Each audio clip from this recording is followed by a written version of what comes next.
70년 넘게 사는 동안 저는 제 인생의 주인이었던 적이 단 한 번도 없었습니다. 누군가의 딸로 태어나 누군가의 아내가 되었고 정우의 어미가 되어 평생을 살았지요. 이제는 정우의 아내인 오나은의 시어머니라는 이름까지 얻었으니 제 이름 석자 앞에 붙은 이름들이 참으로 많기도 합니다. 그 이름들의 무게를 견디는 것이 제 삶의 전부라고 믿었던 날들이 있었습니다. 하지만 그 믿음은 아주 천천히 그리고 결국에는 한순간에 산산조각 나고야 말았습니다. 그날 아침도 여느 때와 같이 전쟁 같은 식탁에서 시작되었습니다. 저는 새벽같이 일어나 뜨끈한 소고기 뭇국을 끓이고 손주 녀석이 좋아하는 계란말이를 도톰하게 부쳐냈어요. 며느에는 아침잠이 많아 늘 늦게 일어났고 아들 녀석은 그런 아내를 깨우는 법이 없었지요. 결국 늘 식탁에 가장 먼저 앉는 것은 저와 7살 배기 손주였습니다. 할머니, 고기 많이요. 제 무릎에 앉아 제잘거리는 손주 녀석의 밥그릇에 잘게 찢은 소고기를 듬뿍 올려주는데 안방문이 열리고 나은이가 부스스한 얼굴로 걸어 나왔습니다. 녀석은 식탁에 앉자마자 국그릇을 쓱 밀어내며 미간을 찌푸렸습니다. 어머니, 아침부터 또 이렇게 기름진 걸 끓이셨어요? 제가 말씀드렸잖아요. 요즘 애들은 이렇게 안 먹여요. 성장 호르몬에도 안 좋고 소화비만 와요. 날카로운 목소리가 아침의 단란함을 칼처럼 베어냈습니다. 제 옆에 앉아 밥을 먹던 아들 정우는 못 들은 척 휴대전화만 들여다볼 뿐이었죠. 저런 녀석의 무심함이 나은이의 기세를 더욱 등등하게 만든다는 것을 저 녀석만 모르는 듯 했습니다. 얘야, 그래도 아침은 든든하게 먹어야 하루 종일 힘을 쓴단다. 한창 클 나이에 좋은 고기 먹는 게 왜 나쁘니? 내가 어제 정육점에서 제일 좋은 한우로 사온 거야. 어머니, 한우가 중요한 게 아니고요. 식단 밸런스가 중요하단 말이에요. 그리고 이준이 어제도 할머니가 주신 약과 먹고 밤에 이 아프다고 했어요. 단 거 좀 그만 주세요. 옛날 어른들은 다 그렇게 컸다. 유난 떨 거 없어. 제가 무심코 던진 한마디가 불씨가 되었습니다. 나은이는 들고 있던 숟가락을 탁 소리나게 내려놓더군요. 유난이라고요? 제가 제 자식 건강 챙기는 게 유난이에요? 어머니는 늘 그런 식이에요. 어머니 방식이 다 옳고 제 방식은 틀렸다고 생각하시죠. 이 집에서는 제가 엄마인데 왜 어머니가 제 육아 방식에 사사건건 끼어드세요? 목소리가 제법 높아졌습니다. 잠자코 있던 아들이 그제야 고개를 들고 나지막이 말했어요. 오나은, 아침부터 왜 그래? 그냥 먹어. 뭐? 그냥 먹으라고? 당신은 이게 문제야. 항상 중간에서 모호하게. 당신 엄마가 내 교육 방식 무시하는데 당신은 그냥 입 다물고 있으라 이거지? 당신한테는 내가 그냥 밥이나 하고 애나 보는 사람이야? 화살이 갑자기 아들에게로 향했습니다. 손주 녀석은 겁을 먹었는지 제 옷자락만 꾹 붙잡고 있었어요. 저는 더 이상 일이 커지는 것을 원치 않아 서둘러 상황을 수습해야 했습니다. 알았다, 알았어. 내가 미안하다. 다음부터는 네가 하라는 대로 해줄게. 얼른 밥 먹자. 정우 출근 시간 늦겠다. 제 사과에 나은이는 입을 삐죽 내밀면서도 더는 말을 잇지 않았습니다. 하지만 이미 식탁의 공기는 얼음장처럼 차가워진 후였죠. 밥이 입으로 들어가는지 코로 들어가는지 모를 시간이었습니다. 그저 제 등골을 타고 흐르는 서늘한 기운만이 선명했습니다.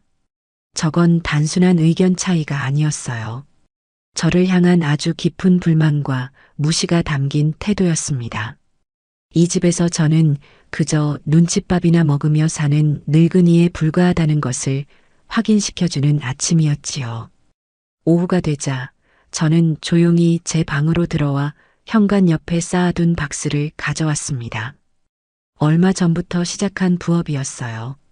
인터넷 쇼핑몰에서 쓰는 작은 상자를 접는 일이었는데 1,000개를 접어야 손에 쥐는 돈은 고작 몇천 원이었습니다. 하지만 가만히 앉아 아들네 눈칫밥을 먹는 것보다는 뭐라도 하는 게 낫다고 생각했어요. 그렇게 번 푼 돈이라도 모아 손주 녀석 과자값이라도 보태주고 싶었습니다. 바닥에 앉아 묵묵히 박스를 접고 있는데 외출해서 돌아온 나은이가 제 방문을 활짝 열었습니다. 그리곤 코를 킁킁거리며 인상을 썼어요. 어머니, 이게 다 무슨 냄새예요? 집안에 먼지 날리게 방에서 뭘 하시는 거예요?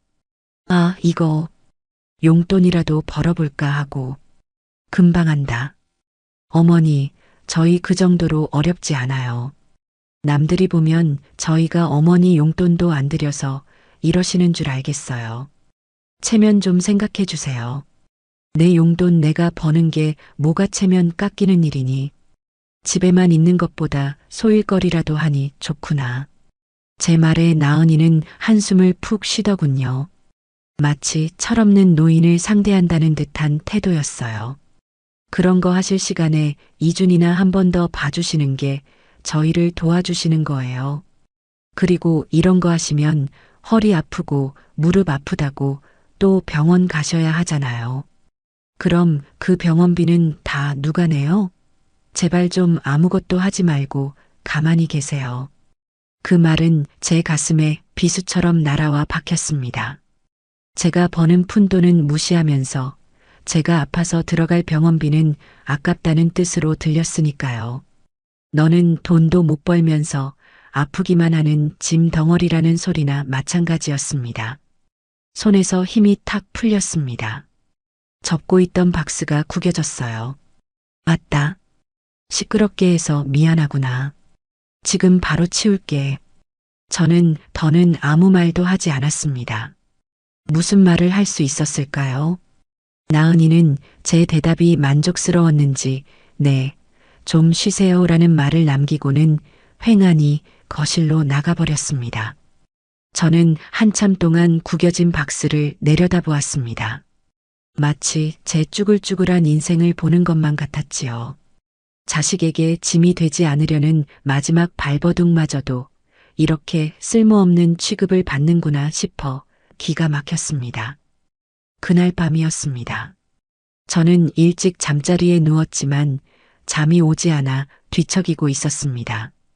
그때 거실에서 아들 부부의 목소리가 들려오기 시작했어요. 처음에는 소곤거리는 소리였지만 언성은 점점 높아졌습니다.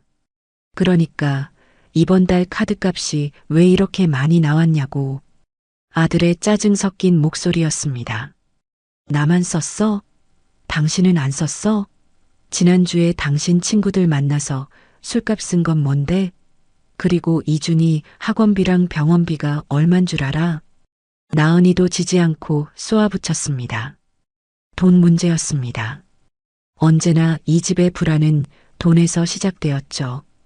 저는 이불을 머리끝까지 뒤집었었습니다. 듣고 싶지 않았어요. 그래도 이건 너무 심하잖아.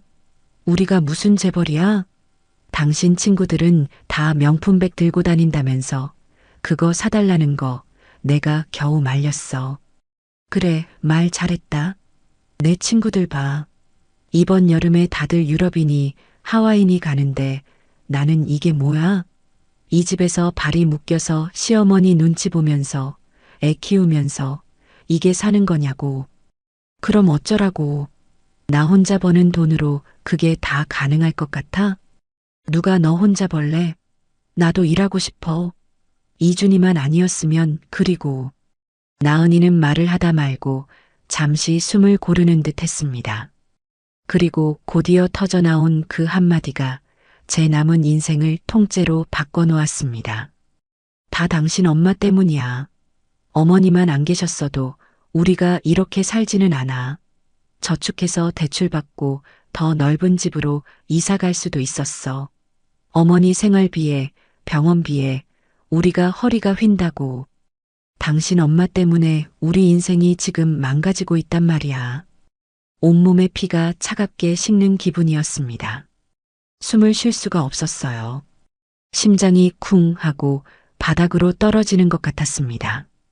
그 뒤로도 한참이나 두 사람의 싸움은 이어졌지만 제 귀에는 아무것도 들리지 않았습니다. 오직 당신 엄마 때문에 우리 인생이 망가지고 있다는 그 말만이 악기처럼 제 뇌리를 맴돌았습니다. 망가지고 있다. 내가 저 아이들의 인생을 망가뜨리는 암적인 존재였구나. 나는 그저 자식 곁에서 짐이 되지 않으려고 없는 사람처럼 조용히 숨만 쉬고 살았는데 내 존재 자체가 저들에게는 재앙이었던 겁니다. 눈물이 흐를 줄 알았는데 이상하게 눈물은 한 방울도 나지 않았습니다. 대신 아주 차갑고 단단한 무언가가 제 마음속 가장 깊은 곳에서부터 차오르기 시작했습니다. 저는 조용히 자리에서 일어났습니다. 그리고 낡은 장롱을 열어 가장 깊숙한 곳에 넣어두었던 제 이름으로 된 낡은 통장 하나를 꺼내 들었습니다. 평생 아끼고 모아온 제 마지막 자존심이었습니다. 통장을 손에 쥐자 비로소 무엇을 해야 할지가 명확해졌습니다. 그래, 내가 없어져 주면 되는 것이지. 저 아이들의 인생을 망가뜨리는 내가 사라져주면 모든 것이 해결될 터였습니다. 아주 오랫동안 잊고 살았던 제 자신의 인생을 되찾을 때가 온 것이었습니다. 그날 밤 저는 한숨도 자지 못했습니다. 뜬 눈으로 밤을 새우며 제 머릿속은 지난 70년의 세월과 앞으로 살아갈 날들에 대한 계획으로 그 어느 때보다 명료하게 정리되고 있었어요. 분노나 슬픔 같은 감정은 사치였습니다. 제게 남은 것은 오직 어떻게 이 집을 나갈 것인가, 어떻게 내 이름으로 다시 설 것인가 하는 아주 현실적인 문제뿐이었지요. 날이 밝아올 무렵 저는 이미 모든 계획을 세운 뒤였습니다. 반격은 조용하고 신속하며 완벽해야 했습니다. 아침 식탁의 분위기는 어제의 싸늘함이 그대로 이어졌습니다. 아들 녀석은 어색한 헛기침만 해댔고 며느에는 보란듯이 시리얼을 우유에 말아먹고 있더군요. 제가 차린 밥상에는 아예 손도 대지 않겠다는 무언의 시위였죠. 저는 아무렇지 않은 척 평소와 같은 목소리로 폭탄 선언을 했습니다. 나 며칠 여행 좀 다녀오마. 두 사람의 시선이 동시에 제게로 향했습니다. 놀라움보다는 의심이 가득한 눈빛이었어요. 여행이요? 갑자기 어디를요? 나은이가 먼저 묻더군요. 그 목소리에는 무슨 꿍꿍이세요? 하는 경계심이 잔뜩 묻어 있었습니다. 응. 고향 친구들하고 개를 하나 했는데 이번에 다 같이 온천이나 다녀오자고 얘기가 돼서 한 사나흘 정도 집을 비울 것 같구나. 저는 태연하게 거짓말을 했습니다.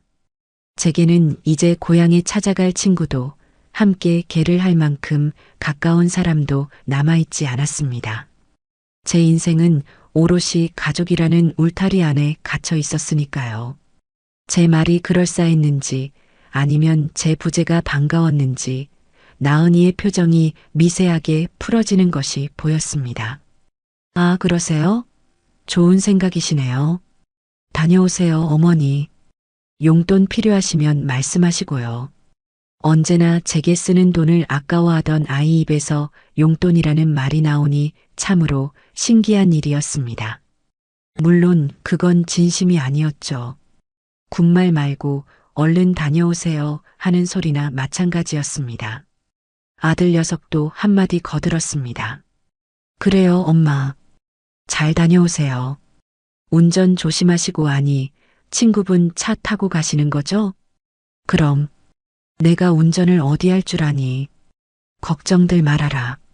저는 짐을 챙기기 위해 자리에서 일어났습니다. 제 등 뒤로 두 사람이 안도의 한숨을 내쉬는 것이 느껴지는 듯 했습니다. 제가 없는 며칠 동안 누릴 해방감을 벌써부터 만끽하고 있는 것이겠지요. 방으로 들어온 저는 낡은 여행 가방을 꺼냈습니다. 그리고 옷 몇 벌을 챙겨 넣는 척하며 실제로는 가장 중요한 것들을 가방 깊숙한 곳에 챙기기 시작했습니다. 제 신분증과 도장, 그리고 어젯밤 꺼내놓았던 제 명의의 통장, 남편이 세상을 떠나고 남겨준 유산과 제가 평생을 아끼고 모은 돈이 고스란히 들어있는 제 인생의 마지막 보루였습니다. 짐을 챙겨 나오자 나은이가 거실 소파에 누워 TV를 보며 건성으로 물었습니다. 언제 출발하시게요? 지금 바로 터미널로 가야지. 친구들이 거기서 만나자고 했거든. 벌써요? 점심은 드시고 가시지. 입에 발린 소리라는 걸 모를 리 없었습니다. 저는 현관으로 향하며 무심하게 대답했습니다. 가서 친구들하고 맛있는 거 사 먹으면 된다. 이준이 잘 보고 있고. 그럼 다녀오마. 네, 어머니. 조심히 다녀오세요. 그렇게 저는 제 인생이 담긴 집을 제 발로 걸어 나왔습니다. 뒤도 돌아보지 않았어요. 미련 같은 것은 티끌만큼도 없었습니다. 오히려 아주 오랫동안 묵은 체증이 내려가는 듯한 후련함마저 느껴졌습니다. 버스 정류장으로 향하는 내내 제 발걸음은 조금도 무겁지 않았습니다. 하지만 제가 향한 곳은 고속버스 터미널이 아니었습니다. 저는 곧장 동네에서 가장 큰 부동산으로 향했습니다. 문을 열고 들어가자 안경을 쓴 중년의 사장이 저를 의아한 눈으로 쳐다보았습니다. 어르신, 어서 오십시오. 집 보러 오셨습니까? 아니요. 집을 내놓으려고요. 제 말에 사장은 더욱 의아한 표정을 지었습니다. 제가 내민 등기부등본을 확인한 그의 눈이 동그래졌습니다. 사모님, 이 아파트를 파시려고요? 이 동네에서 제일 좋은 로열동, 로열층 아닙니까? 자제분이랑 같이 사시는 걸로 아는데. 그는 저를 몇 번 본 적이 있는 듯 했습니다. 저는 담담하게 고개를 저었습니다. 이제는 혼자 살고 싶어서요. 이 집은 저 혼자 살기에는 너무 넓습니다. 조건이 있습니다. 최대한 빨리 처분해 주셨으면 합니다. 시세보다 조금 손해를 보더라도 이번 주 안으로 계약금을 받을 수 있으면 좋겠어요. 제 단호한 태도에 사장은 무언가 사연이 있음을 직감한 눈치였지만 묻지는 않더군요. 대신 서류를 꼼꼼히 살피며 말했습니다. 알겠습니다, 사모님. 요즘 경기가 안 좋아서 장담은 못하지만 워낙 물건이 좋아서요. 제가 아는 분 중에 이 아파트 매물만 기다리는 분이 계시니 한번 연락해 보겠습니다. 아마 좋은 소식이 금방 올 겁니다. 그의 말대로 좋은 소식은 정말 금방 왔습니다. 부동산을 나선 지 2시간이 채 되지 않아 전화가 걸려왔습니다. 집을 보러 오겠다는 사람이 있다는 것이었죠. 저는 아들 내외가 모두 퇴근하기 전인 오후 4시로 약속을 잡았습니다. 약속 시간이 되자 저는 다시 아파트 앞으로 갔습니다. 잠시 후 부동산 사장과 함께 점잖은 차림의 부부가 나타났습니다. 저는 마치 집주인이 아닌 구경꾼처럼 그들과 함께 집 안으로 들어갔습니다. 어머, 집이 정말 깨끗하네요.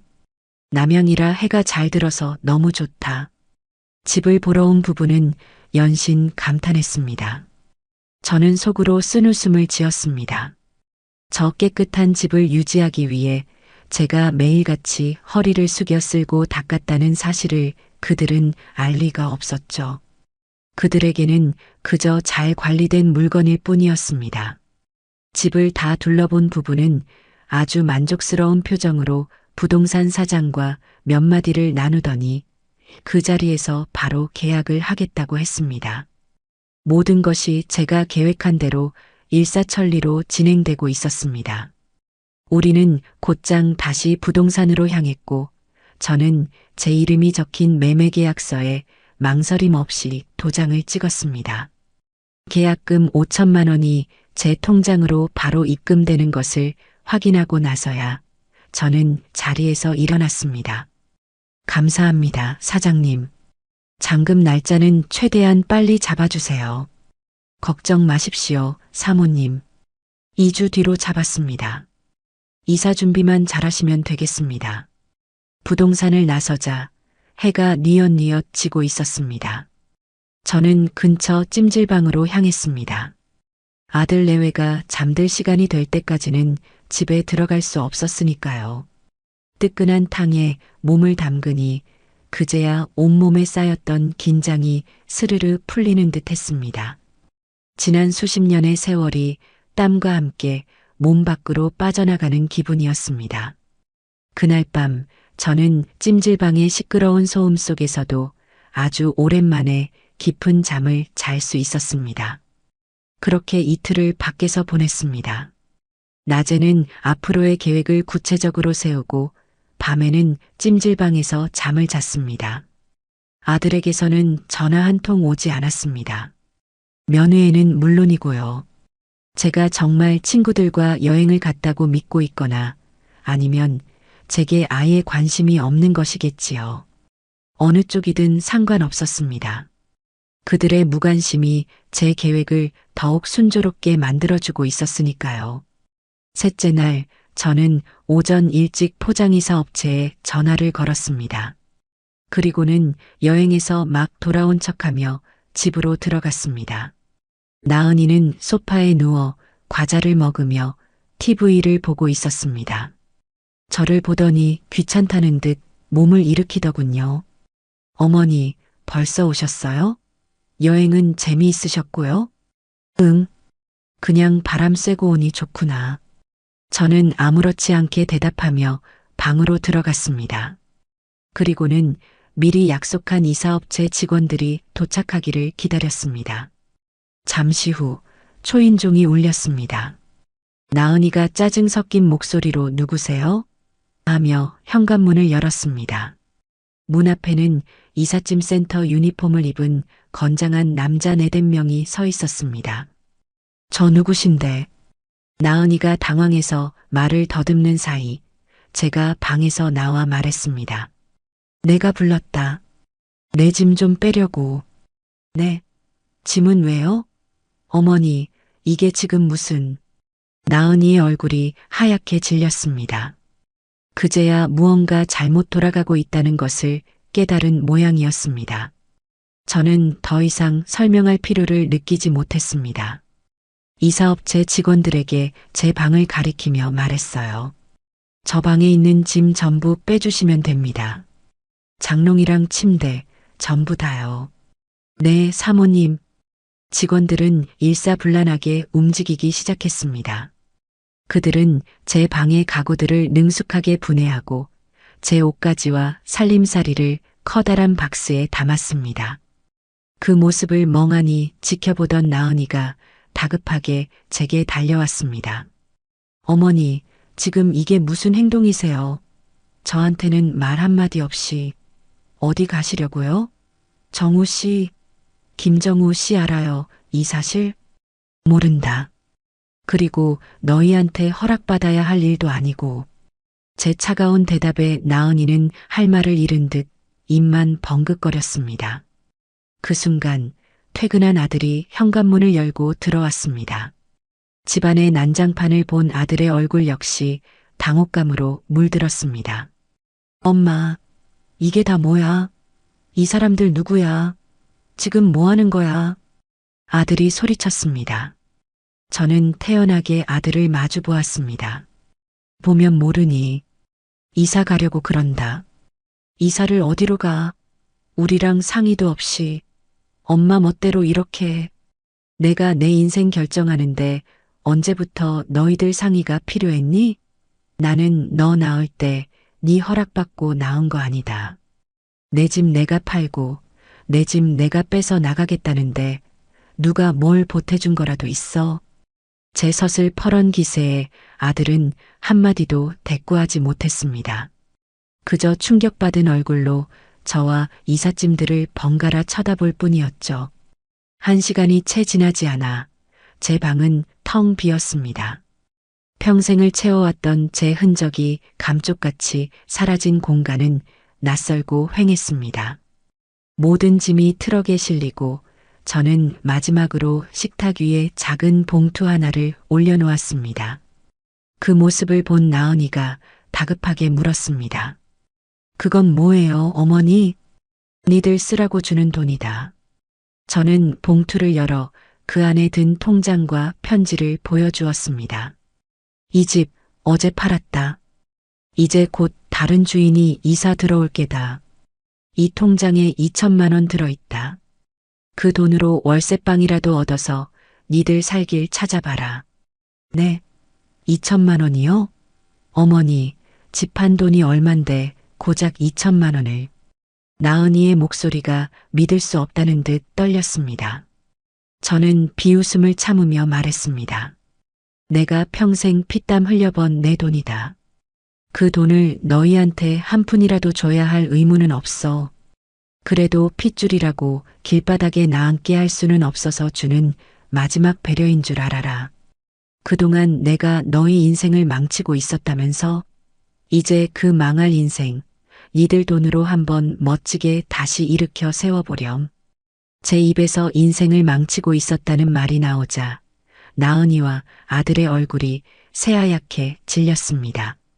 그날 밤 자신들의 대화를 제가 들었으리라고는 상상도 못했던 모양입니다. 엄마, 그게 아니라 그건 저희가 싸우다가 그냥.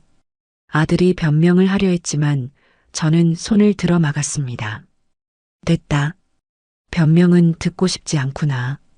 마지막으로 편지도 한 장 써놨으니 잘 읽어보도록 해라. 저는 식탁 위에 봉투를 내려놓고 그대로 몸을 돌려 현관으로 향했습니다. 더 이상 이 집에 이 아이들에게 미련은 없었습니다. 문을 열고 나가려는 제 등 뒤로 아들의 절박한 목소리가 들려왔습니다.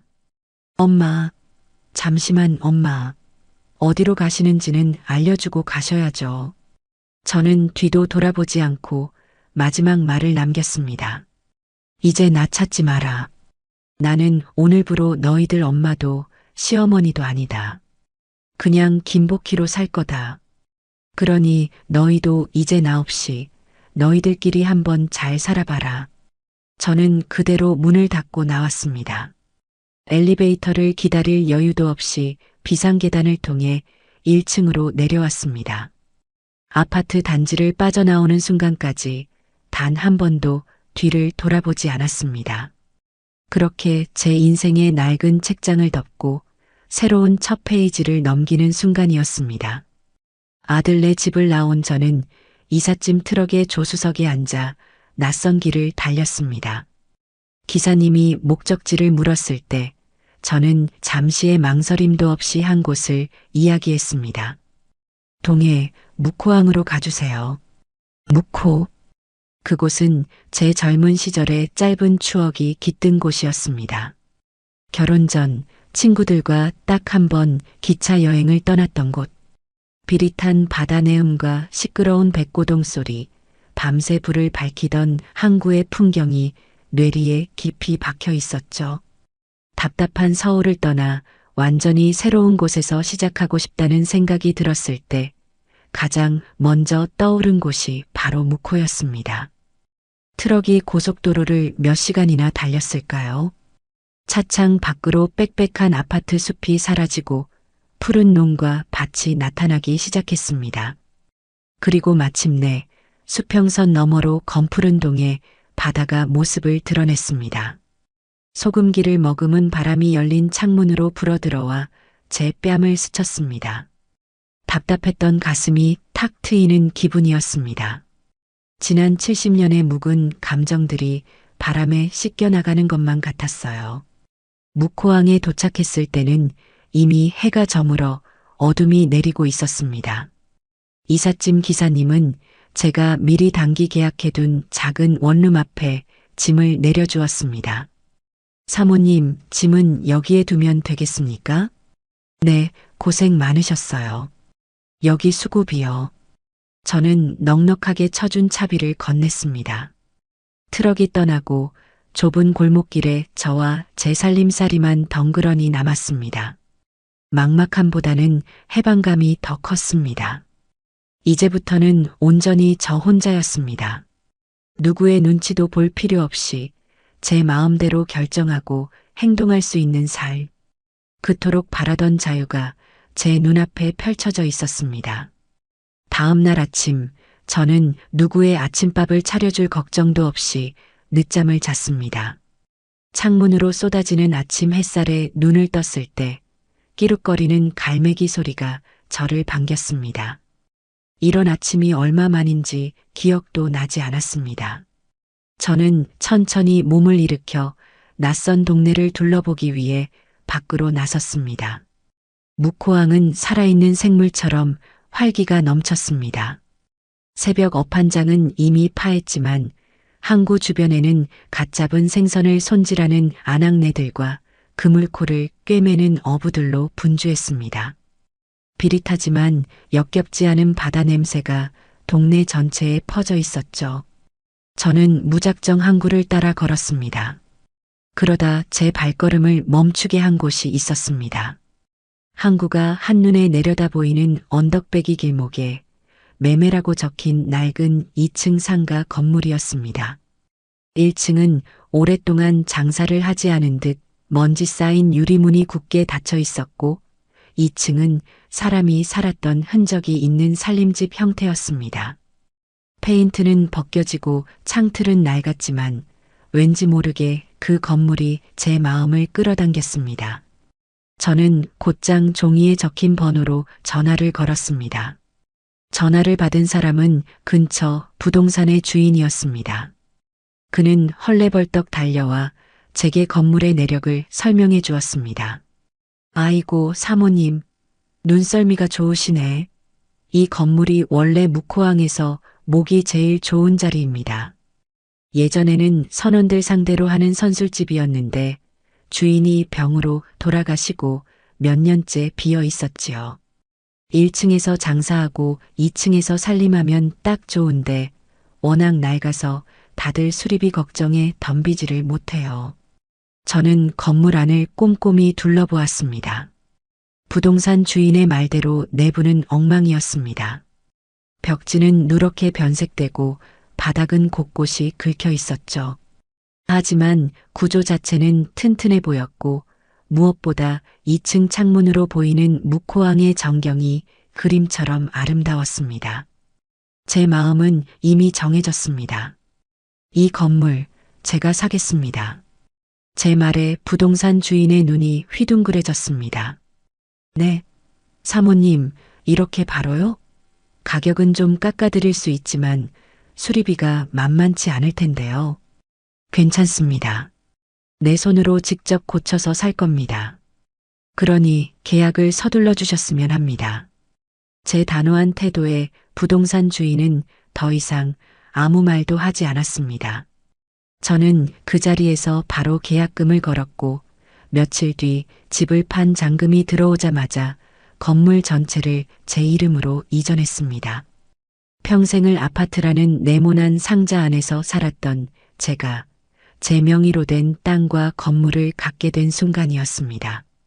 가슴 벅찬 감동이 밀려왔습니다. 본격적인 제 인생 2막은 낡은 건물을 수리하는 일부터 시작되었습니다. 저는 기술자를 부르는 대신 직접 작업복을 사입고 팔을 걷어붙였습니다.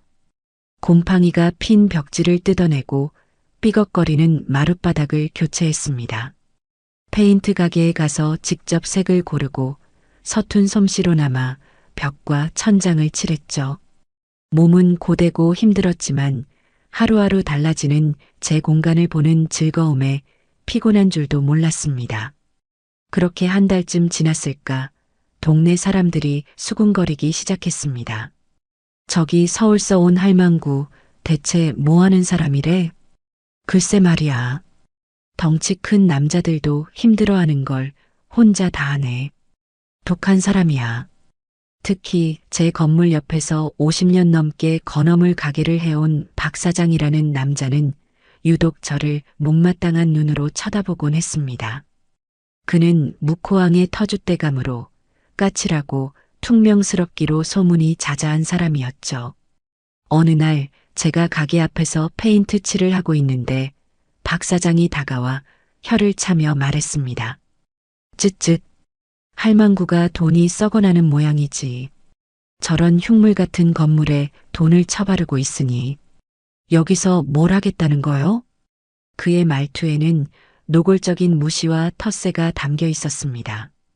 보통 사람 같았으면 기가 죽거나 화를 냈겠지만 저는 그저 씩 웃어 보였습니다. 그러게 말입니다, 사장님. 썩어나는 돈은 아니지만 제 마지막 인생을 한번 걸어보려고요. 앞으로 이웃으로 잘 지내야 할 텐데 잘 좀 부탁드립니다. 저는 다음 날 시장에서 가장 좋은 파트로 시루떡을 한 말 쪘습니다. 그리고는 동네 가게들을 일일이 돌아다니며 떡을 돌렸습니다. 박 사장의 건어물 가게에도 찾아갔죠. 그는 마뜩자는 표정으로 제가 내민 떡 접시를 바라보았습니다. 뭐 이런 걸 다. 나는 단 거 싫어해. 그래도 이웃끼리 정인데 맛이라도 좀 보세요. 제가 직접 찐 겁니다. 저는 그의 가게 평상에 떡 접시를 내려놓고는 꾸벅 인사를 하고 돌아섰습니다. 제 그런 태도가 의외였는지 박 사장은 아무 말 없이 제 뒷모습을 쳐다보기만 하더군요. 건물 수리가 거의 끝나갈 무렵 저는 1층 가게에서 무엇을 할지 고민하기 시작했습니다. 그러던 어느 날 새벽 잠이 오지 않아 새벽 시장 구경을 나섰습니다. 어둠이 채 가시지 않은 시장은 경매에 나온 싱싱한 해산물들과 상인들의 외침으로 활기가 넘쳤습니다. 그때였습니다. 제 눈에 통통하게 살이 오른 가자미와 빛깔 좋은 명란이 들어왔습니다. 순간 제 머릿속에 아주 오래전 친정어머니의 손맛이 번개처럼 스쳐 지나갔습니다. 어머니는 함경도 피난민이셨는데 음식 솜씨가 아주 좋으셨습니다. 특히 어머니가 담가주시던 짭짤하면서도 매콤한 가자미 식혜와 고소한 명란젓은 동네에서도 소문난 별미였죠. 어깨너머로 배운 솜씨였지만 그 맛은 제 혀끝에 아직도 생생하게 남아 있었습니다. 그래, 바로 이거다. 저는 그 자리에서 가장 실한 가자미와 명란을 한 상자씩 샀습니다. 그리고 집으로 돌아와 기억을 더듬으며 밤새도록 식혜와 젓갈을 담갔습니다. 며칠간의 숙성을 거쳐 맛이 든 가자미 식혜를 처음 맛보았을 때 저는 눈물이 핑 돌았습니다. 어머니가 해주시던 바로 그 맛이었습니다. 잊고 있던 제 안의 재능을 발견한 기분이었습니다. 제 새로운 사업 아이템이 정해지는 순간이었지요. 드디어 제 가게가 문을 여는 날이 밝았습니다. 저는 낡은 건물의 복희네 반찬이라는 소박한 간판을 내걸었습니다. 제 이름을 걸고 하는 첫 장사였습니다. 가게 내부는 제가 직접 고른 따뜻한 색의 조명과 자그마한 나무 선반들로 꾸몄습니다. 화려하지는 않지만 누구라도 편안하게 들어와 구경할 수 있는 정갈한 공간을 만들고 싶었어요. 선반 위에는 제가 밤새 정성껏 만든 반찬들이 유리병에 담겨 진열되었습니다. 주력 상품인 가자미 식혜와 명란젓을 비롯해 묵호항에서 나는 싱싱한 오징어로 만든 오징어 젓갈, 꼬들꼬들한 무말랭이 무침까지. 가짓수는 많지 않았지만 하나하나 제 손맛과 정성이 듬뿍 담긴 것들이었습니다. 가게 문을 열고 손님을 기다렸지만 예상대로 사람들의 반응은 냉담했습니다. 동네 사람들은 그저 가게 앞을 지나가며 힐끔거릴 뿐 안으로 들어오려는 사람은 아무도 없었습니다. 웬 반찬 가게가 다 생겼대? 저 할머니가 만든 걸 누가 사 먹는다고. 비싸기만 하겠지. 사람들의 수군거림이 바람을 타고 귓가에 들려왔습니다. 조급해하지 않기로 했습니다. 맛을 보면 사람들의 생각도 달라질 것이라고 굳게 믿었으니까요. 그날 오후부터 저는 작은 접시에 갓 지은 쌀밥과 함께 제 반찬들을 조금씩 담아 가게 앞에 내놓았습니다.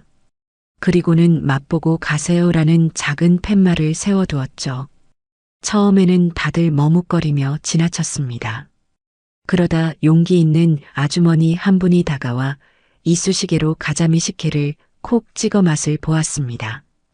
어머, 이거 맛있네. 짜지도 않고 아주 맛깔스러워. 그 한마디에 주변을 맴돌던 다른 사람들도 하나둘씩 모여들기 시작했습니다.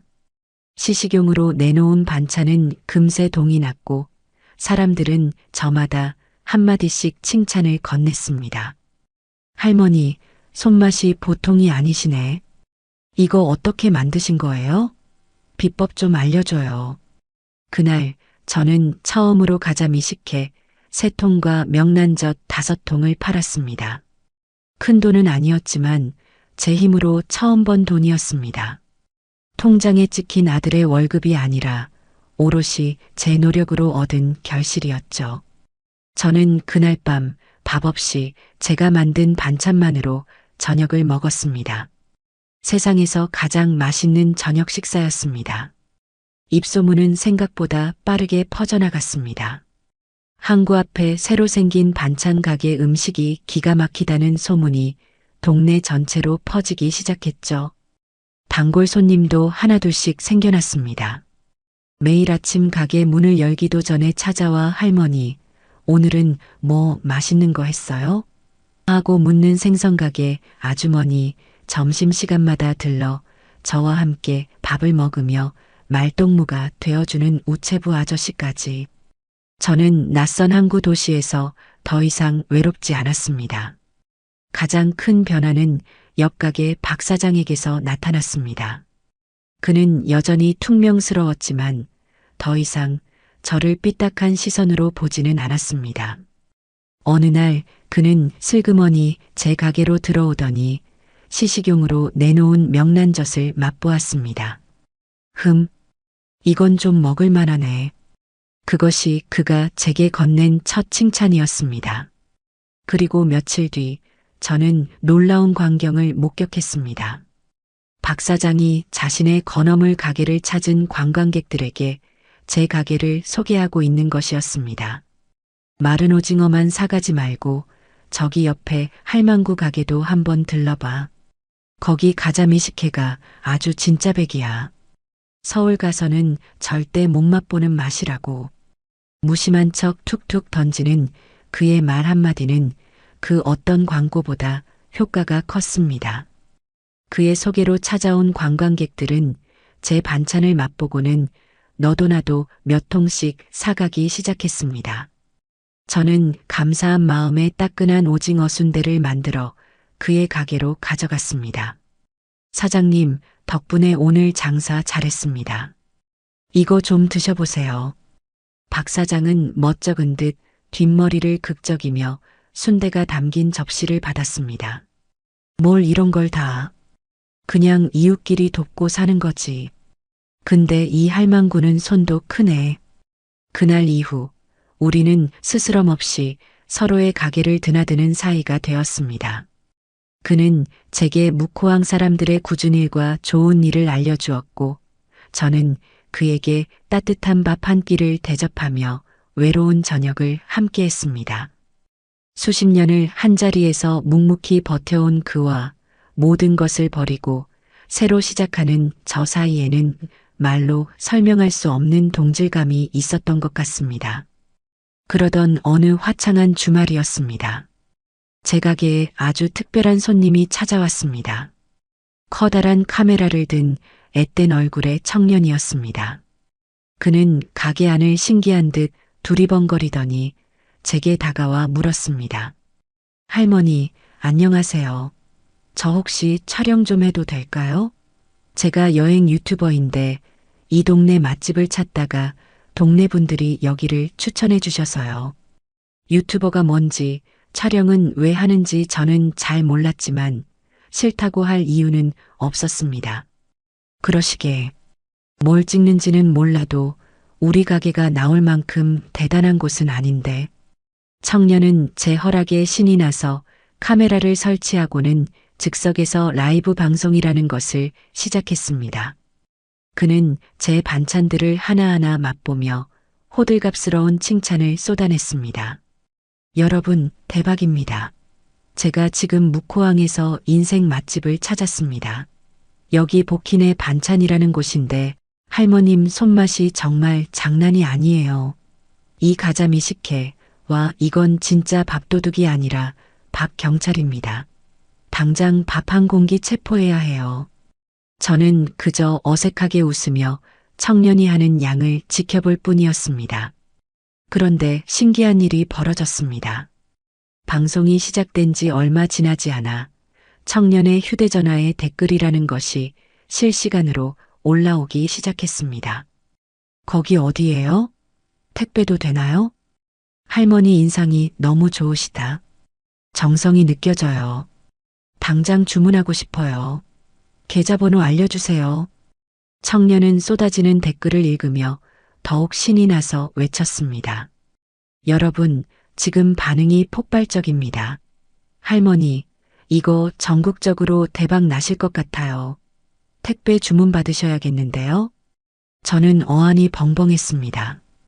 고작 손바닥만 한 기계 하나로 한 번도 본 적 없는 전국의 사람들과 소통하고 물건을 팔 수 있다는 사실이 믿기지 않았습니다. 그날 방송이 끝나고 제 가게는 그야말로 아수라장이 되었습니다. 방송을 보고 근처에서 찾아온 사람들로 가게 앞은 인산인해를 이루었고 제 휴대전화는 쉴 새 없이 울려대는 택배 주문 전화로 불이 날 지경이었습니다. 저는 난생 처음으로 재료 소진이라는 팻말을 가게 문에 걸어야 했습니다. 그날 밤 저는 녹초가 된 몸으로 텅 빈 가게에 홀로 앉아 통장을 정리했습니다. 하루 만에 번 돈이 아들네 집에 얹혀 살며 한 달 동안 받던 생활비의 몇 배를 훌쩍 넘어서고 있었습니다. 돈의 액수보다 더 기뻤던 것은 세상이 제 손맛과 노력을 인정해 주었다는 사실이었습니다. 저는 더 이상 누구의 엄마, 누구의 시어머니가 아닌 복희네 찬반의 사장, 김복희였습니다. 제 인생이 비로소 제 이름으로 빛나기 시작하고 있었습니다. 그 젊은 유튜버의 방송이 나간 다음 날 아침, 저는 제 인생에서 한 번도 겪어보지 못한 광경을 마주해야 했습니다.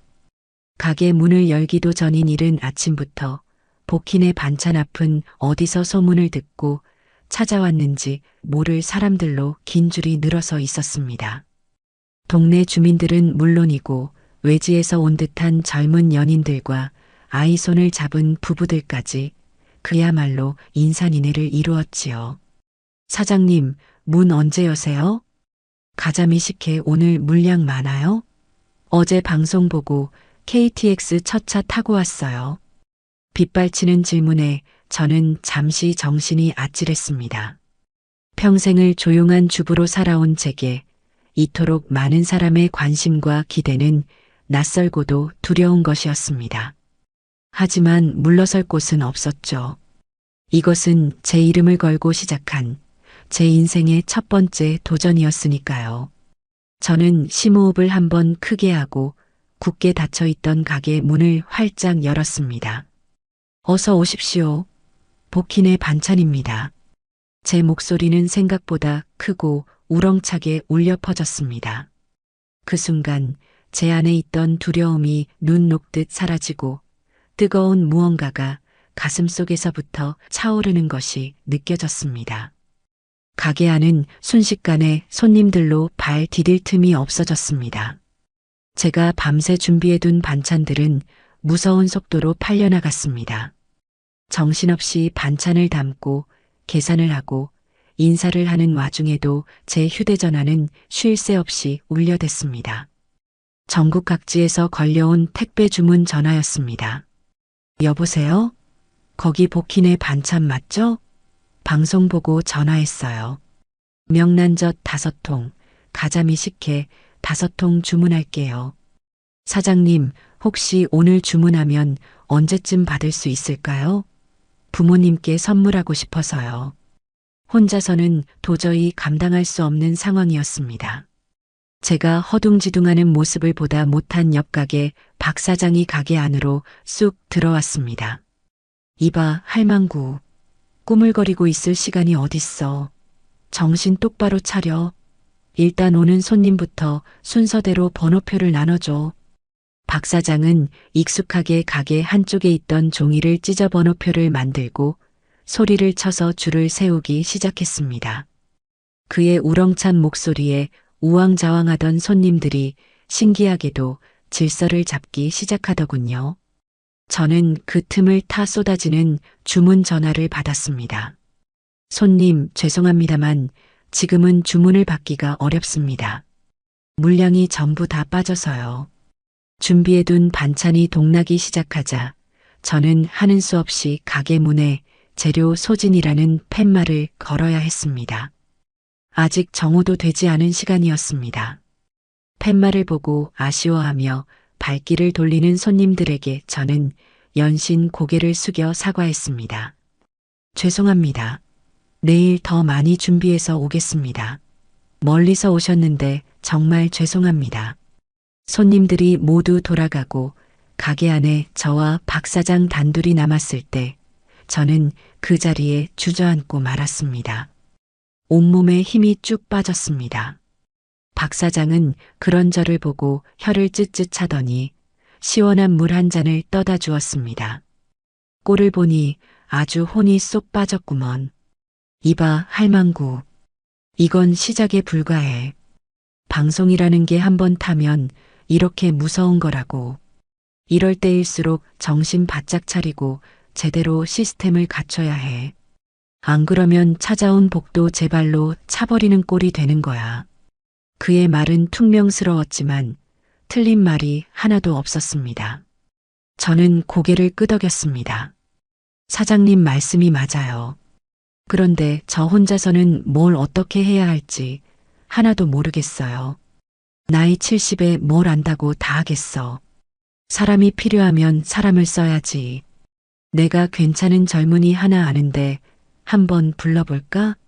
우리 조카인데 대학 졸업하고 서울서 직장 다니다가 때려치우고 고향 내려와서 놀고 있는 놈이거든. 컴퓨터 하나는 기가 막히게 다루는 놈이야. 박 사장의 조카라는 말에 저는 귀가 번쩍 뜨였습니다. 다음 날 박 사장은 지혜라는 이름의 젊은 아가씨를 데리고 왔습니다. 27살이라고 했는데 눈빛이 아주 총명하고 야무져 보였습니다. 안녕하세요, 할머님. 말씀 많이 들었어요. 제가 뭘 도우면 될까요? 저는 지혜 씨에게 제 사정을 솔직하게 털어놓았습니다. 갑자기 주문이 몰려드는데 저는 컴퓨터를 다룰 줄도 모르고 택배를 어떻게 보내야 하는지도 막막하다고 말했죠. 제 이야기를 다 들은 지혜 씨는 잠시 생각에 잠기더니 이내 명쾌한 해결책을 제시했습니다. 할머님, 일단 온라인 쇼핑몰부터 만들어야 해요. 전화로 일일이 주문을 받으면 실수가 생길 수도 있고 효율도 너무 떨어져요. 제가 오늘 바로 간단한 주문 페이지를 만들어 드릴게요. 그리고 택배는 우체국이랑 계약해서 대량으로 보내면 훨씬 저렴하고 편리하게 이용할 수 있어요. 그날 이후 지혜 씨는 제 오른팔이 되어 주었습니다. 그녀는 며칠 밤을 새워 깔끔한 디자인의 복희네 반찬 온라인 쇼핑몰을 만들어냈고 복잡한 사업자 등록과 통신 판매업 신고까지 알아서 척척 처리해 주었습니다. 저는 지혜 씨에게 정식으로 월급을 주는 첫 직원으로 채용했습니다. 일손이 더 필요해지자 저는 동네 9일란에 작은 공고를 냈습니다. 복희네 반찬에서 함께 일할 가족을 찾습니다. 다음 날 가게 문을 열자 이른 아침부터 동네 아주머니 4분이 저를 찾아왔습니다. 모두 남편을 일찍 여의거나 자식들을 도시로 보내고 홀로 생계를 꾸려가던 분들이었습니다. 사장님, 저희가 다른 건 몰라도 음식 만들고 손질하는 건 자신 있습니다. 나이 많다고 안 써주시면 안 돼요. 우리 아직 쌩쌩해요. 저는 그분들의 주름진 손을 보고 망설임 없이 함께 일하자고 말했습니다. 그분들은 평생을 바다와 함께 살아온 분들답게 생선을 손질하고 재료를 다듬는 솜씨가 보통이 아니었습니다. 저희 가게는 이제 저 혼자가 아닌 든든한 어벤져스 군단을 갖추게 된 셈이었죠. 가게 뒤편에 있던 낡은 창고는 위생적인 시설을 갖춘 번듯한 조리실로 탈바꿈했습니다.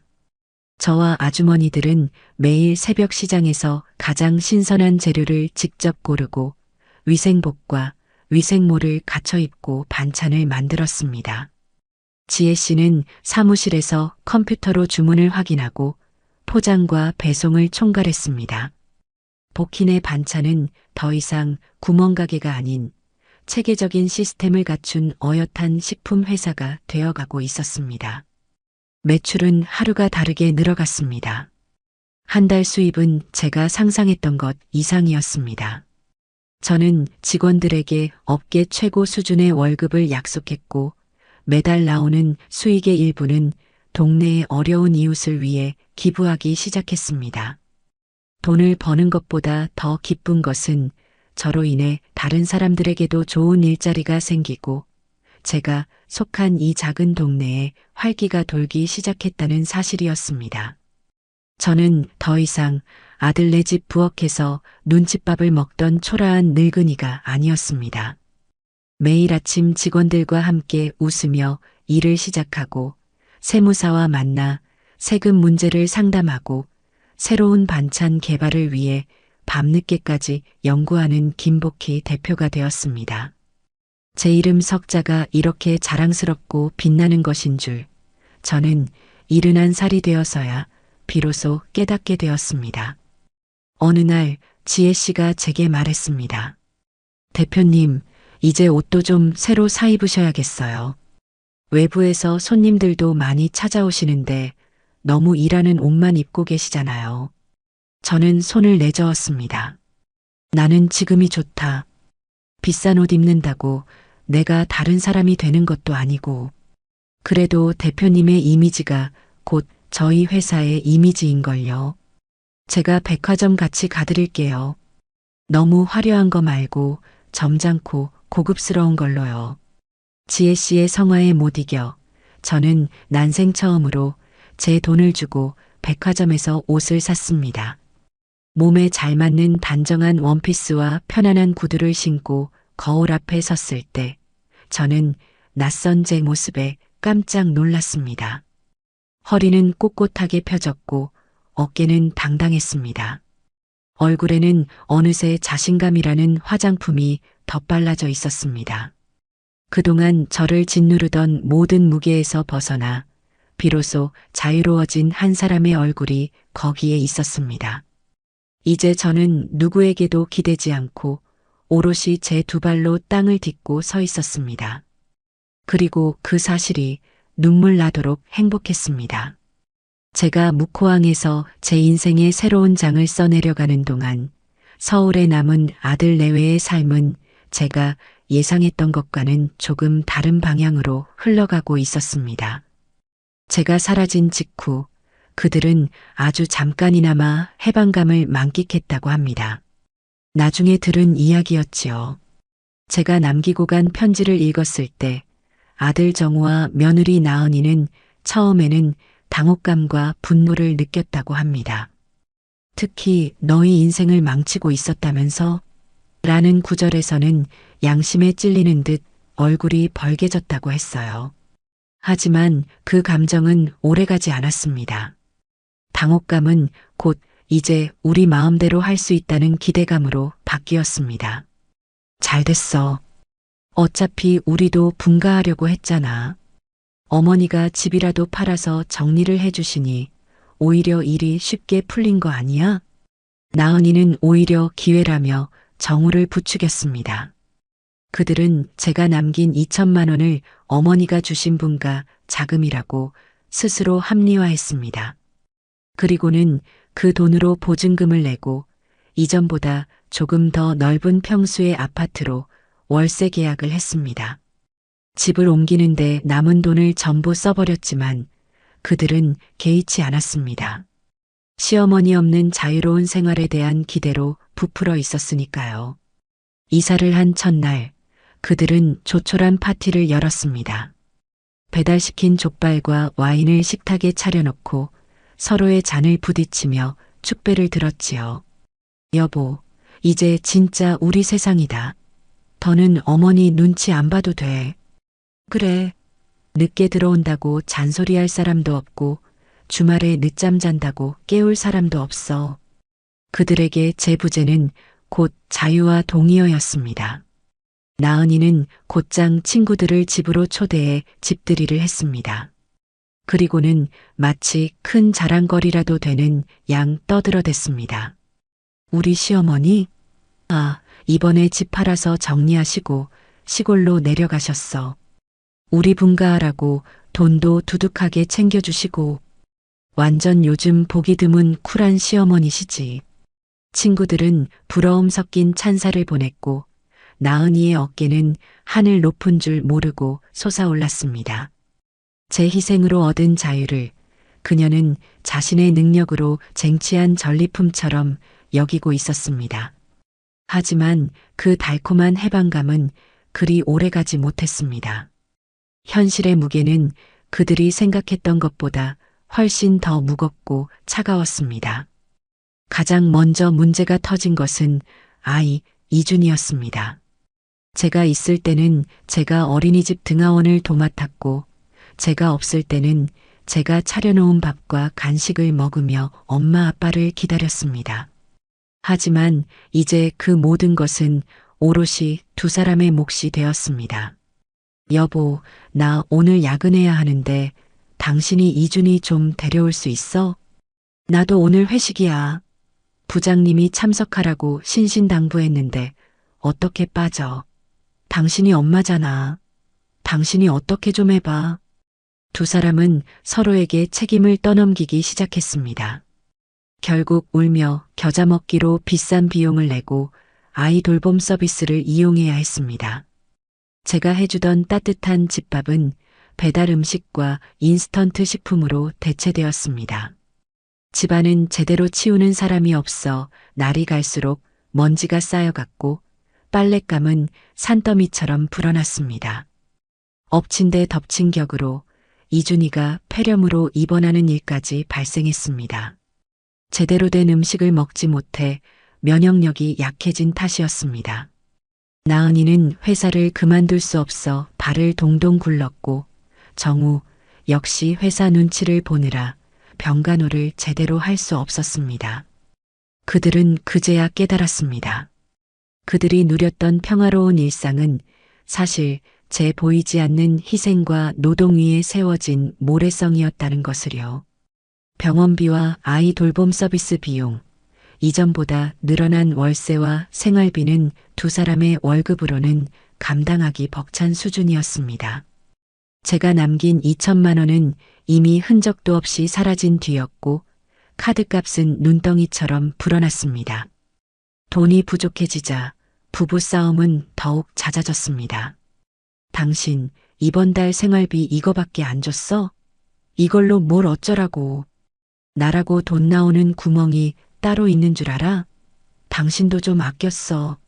지난달에 산 그 가방은 뭔데? 뭐? 너는 친구들 만나서 술 마시는 돈은 안 아깝고 내가 스트레스 풀려고 가방 하나 산 건 아까워. 진짜 치사하다. 그들의 집에서 웃음소리가 사라진 지는 오래였습니다. 남은 것은 서로를 향한 날 선 비난과 깊은 한숨뿐이었습니다. 나은이는 친구들을 만나는 횟수도 줄였습니다. 더 이상 자랑할 것이 없어진 자신의 처지가 초라하게 느껴졌기 때문입니다. 그러던 어느 날 밤이었습니다. 잠 못 이루고 뒤척이던 나은이는 습관처럼 휴대전화를 들고 SNS를 들여다보고 있었습니다. 화려한 해외여행 사진과 명품백을 자랑하는 친구들의 게시물을 보며 그녀는 또다시 자신의 신세를 한탄하고 있었죠. 그때 친구 중 한 명이 공유한 게시물이 그녀의 눈에 들어왔습니다. 요즘 SNS에서 가장 핫하다는 복희네 반찬 가자미 식혜 드디어 영접. 와, 이건 진짜 혁명적인 맛이다. KTX 타고 묵호까지 달려간 보람이 있네. 미모의 여사장님 인심도 최고. 게시물에 첨부된 여러 장의 사진 속에는 깔끔한 가게를 배경으로 환하게 웃고 있는 제 모습이 있었습니다. 사진 밑에는 저를 수십억 매출의 신화를 쓴 여성 CEO, 묵호왕의 작은 거인이라고 칭송하는 글귀가 적혀 있었습니다. 나은이는 자신의 눈을 의심했습니다. 늘 후줄근한 몸빼 바지를 입고 근심 가득한 얼굴로 주방에 서 있던 자신의 시어머니가 아니었습니다. 단정하고 세련된 옷차림에 자신감 넘치는 미소를 띤 성공한 사업가의 얼굴이었습니다. 나은이는 손을 벌벌 떨며 복힌의 반찬을 검색하기 시작했습니다. 그러자 믿을 수 없는 기사와 후기들이 쏟아져 나왔습니다. 유명 유튜버의 방송을 시작으로 온라인을 평정하고 홈쇼핑에서도 매진 행렬을 이어가고 있다는 소식, 지역 사회 발전에 기여한 공로로 감사패를 받았다는 이야기까지. 그 모든 이야기의 중심에는 자신의 시어머니 김복희가 있었습니다. 여보, 이것 좀 봐봐. 나은이는 옆에서 잠든 정우를 흔들어 깨웠습니다. 잠결에 휴대전화 화면을 본 정우의 눈도 순식간에 커졌습니다. 이게 엄마라고? 말도 안 돼. 무슨 사기 아니야? 사기는 무슨 사기야. 지금 인터넷이 온통 어머니 이야기로 도배되어 있는데 이게 어떻게 된 거야, 대체. 두 사람은 한동안 아무 말도 하지 못했습니다. 화면 속에서 환하게 웃고 있는 제 모습과 텅 빈 냉장고와 카드값 고지서만이 뒹구는 자신들의 처지가 극명하게 대비되었습니다. 나은이의 마음속에서 가장 먼저 피어오른 감정은 놀라움이 아니었습니다. 그것은 질투와 분노, 그리고 알 수 없는 패배감이었습니다. 자신들 때문에 인생이 망가졌다며 집을 나간 시어머니가 자신들 없이 이렇게나 멋지게 성공했다는 사실을 받아들일 수가 없었습니다. 자신들이 버린 돌이 사실은 누구도 가질 수 없는 귀한 보석이었다는 것을 깨달은 순간의 충격이었습니다. 자신들은 시어머니라는 그림자에서 벗어나면 더 행복해질 줄 알았는데 현실은 정반대였습니다. 오히려 시어머니가 그들로부터 벗어나자 비로소 날개를 달고 헐헐 날아오르고 있었습니다. 그날 밤 정우와 나은이는 서로의 얼굴에 떠오른 깊은 절망감을 보았습니다. 그것은 돈이 없어서 느끼는 절망감과는 차원이 다른 것이었습니다. 자신들의 어리석음과 오만함이 어떤 결과를 낳았는지 그 참혹한 진실을 마주하게 된 자들의 얼굴이었습니다. 어머니의 성공 소식을 접한 이후 아들 정훈의 집의 공기는 더욱 무겁게 가라앉았습니다. 이전에는 돈 문제로 서로를 탓하며 싸웠다면 이제는 암묵적인 침묵 속에서 각자의 어리석음을 곱씹는 시간이 길어졌습니다. 화면 속에서 빛나는 어머니의 모습은 차라리 모르는 편이 나았을 잔인한 진실과도 같았습니다. 생활고는 날이 갈수록 그들의 목을 조여왔습니다. 결국 정우는 최후의 수단으로 자존심을 버리기로 결심했습니다. 그래도 내가 아들인데 엄마가 나를 모른 척 하시지는 않을 거야. 그는 수소문 끝에 복희네 반찬의 가게 전화번호를 알아냈습니다. 떨리는 손으로 통화 버튼을 누르기까지 그는 수십 번을 망설였습니다. 무슨 말을 해야 할까? 돈이 필요하다고 솔직하게 말해야 할까? 아니면 그냥 안부를 묻는 척 자연스럽게 이야기를 꺼내야 할까? 수화기 너머로 들려온 것은 그가 평생을 들어온 어머니의 따뜻한 목소리가 아니었습니다. 맑고 또렷한 젊은 여성의 목소리였습니다. 네, 복희네 반찬입니다. 무엇을 도와드릴까요? 상냥하지만 지극히 사무적인 목소리에 정우는 순간 당황해서 할 말을 잃었습니다. 저기 김복희 사장님 좀 바꿔주실 수 있을까요? 지금은 통화가 좀 어려우신데요. 누구시라고 전해드릴까요? 아들입니다. 정우는 아들이라는 단어를 아주 작고 힘겹게 내뱉었습니다. 그 단어가 세상에서 가장 부끄럽고 초라하게 느껴지는 순간이었습니다. 잠시 후 수화기 너머의 목소리가 한 톤 높아졌습니다. 아, 대표님 아드님이시군요. 잠시만요. 대표님이라는 호칭이 정우의 가슴을 서늘하게 찔렀습니다. 잠시 후 전화기 너머로 부산스러운 소리가 들리더니 아까 그 직원의 목소리가 다시 들려왔습니다. 아드님, 정말 죄송합니다. 대표님께서 지금 중요한 바이어분들과 회의 중이셔서 전화를 받기가 어려우실 것 같아요. 급한 용건이시면 저에게 말씀해 주시겠어요? 아니면 회의 끝나고 전화드리라고 전해드릴까요? 회의, 바이어. 정우의 머릿속이 하얘졌습니다. 어머니가 아들의 전화를 뒤로 할 만큼 중요한 회의를 하고 있다는 사실이 그에게는 총을 맞는 것보다 더 큰 충격으로 다가왔습니다. 그는 더 이상 어머니의 세상에서 최우선 순위가 아니었습니다. 그저 어머니의 바쁜 업무를 방해하는 수많은 연락 중 하나일 뿐이었습니다. 아닙니다. 급한 일은 아니에요. 그냥 나중에 다시 걸겠습니다. 정우는 황급히 전화를 끊었습니다. 끊어진 전화기를 붙잡고 그는 한참 동안이나 멍하니 서 있었습니다.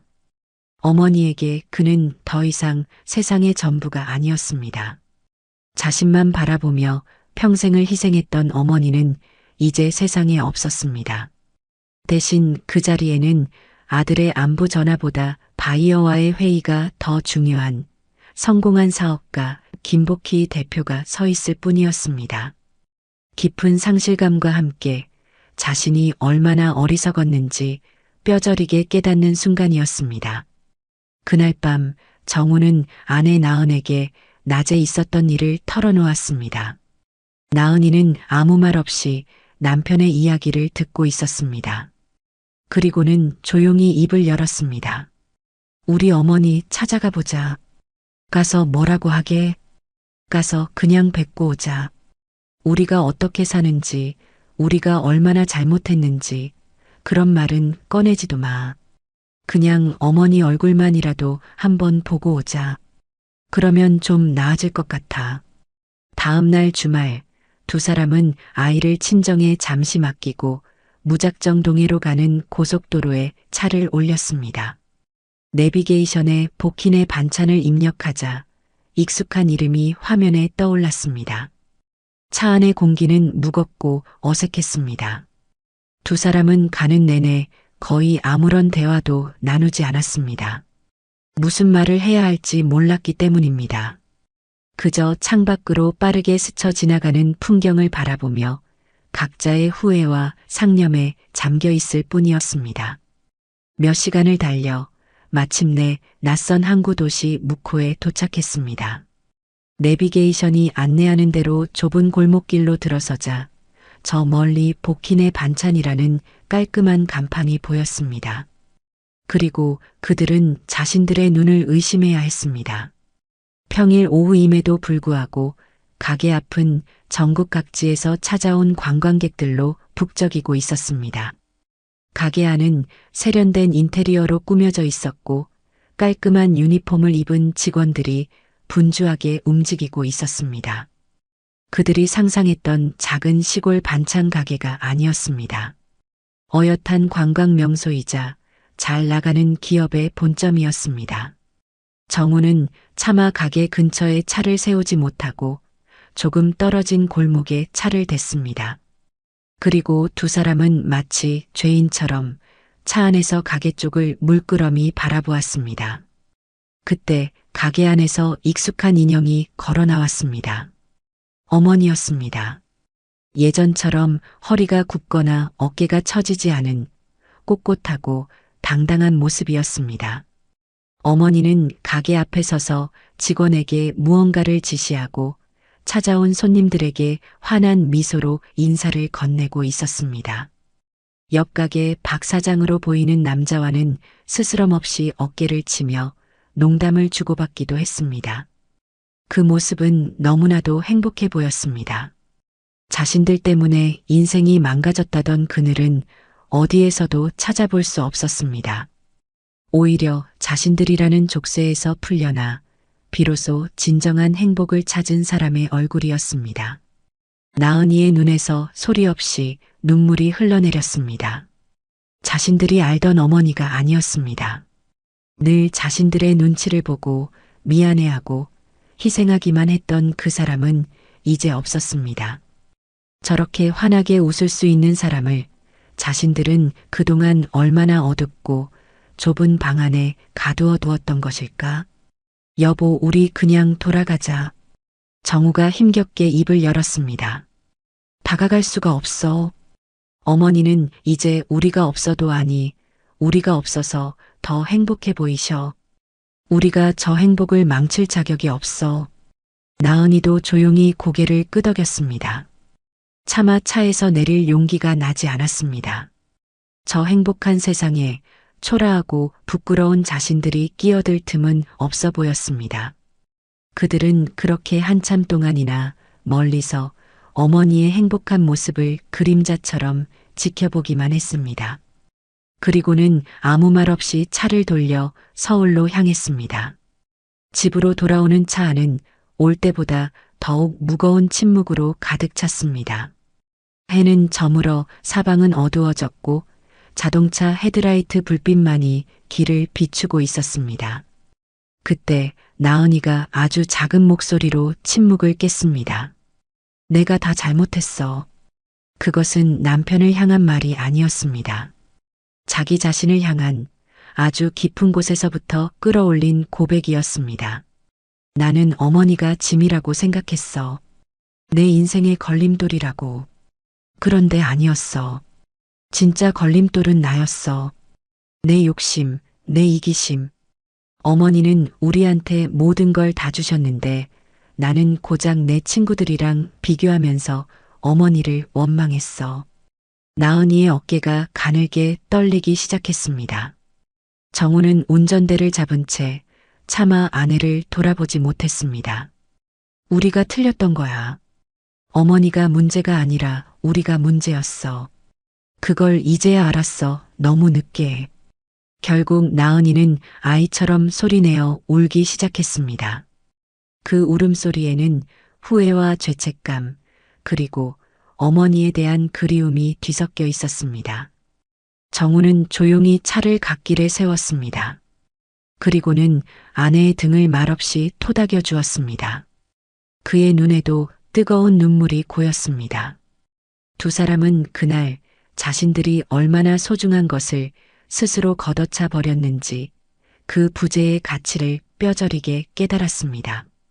어머니의 빈자리는 그 어떤 것으로도 채울 수 없는 너무나도 크고 깊은 구멍이 되어 그들의 삶 한가운데에 자리 잡고 있었습니다.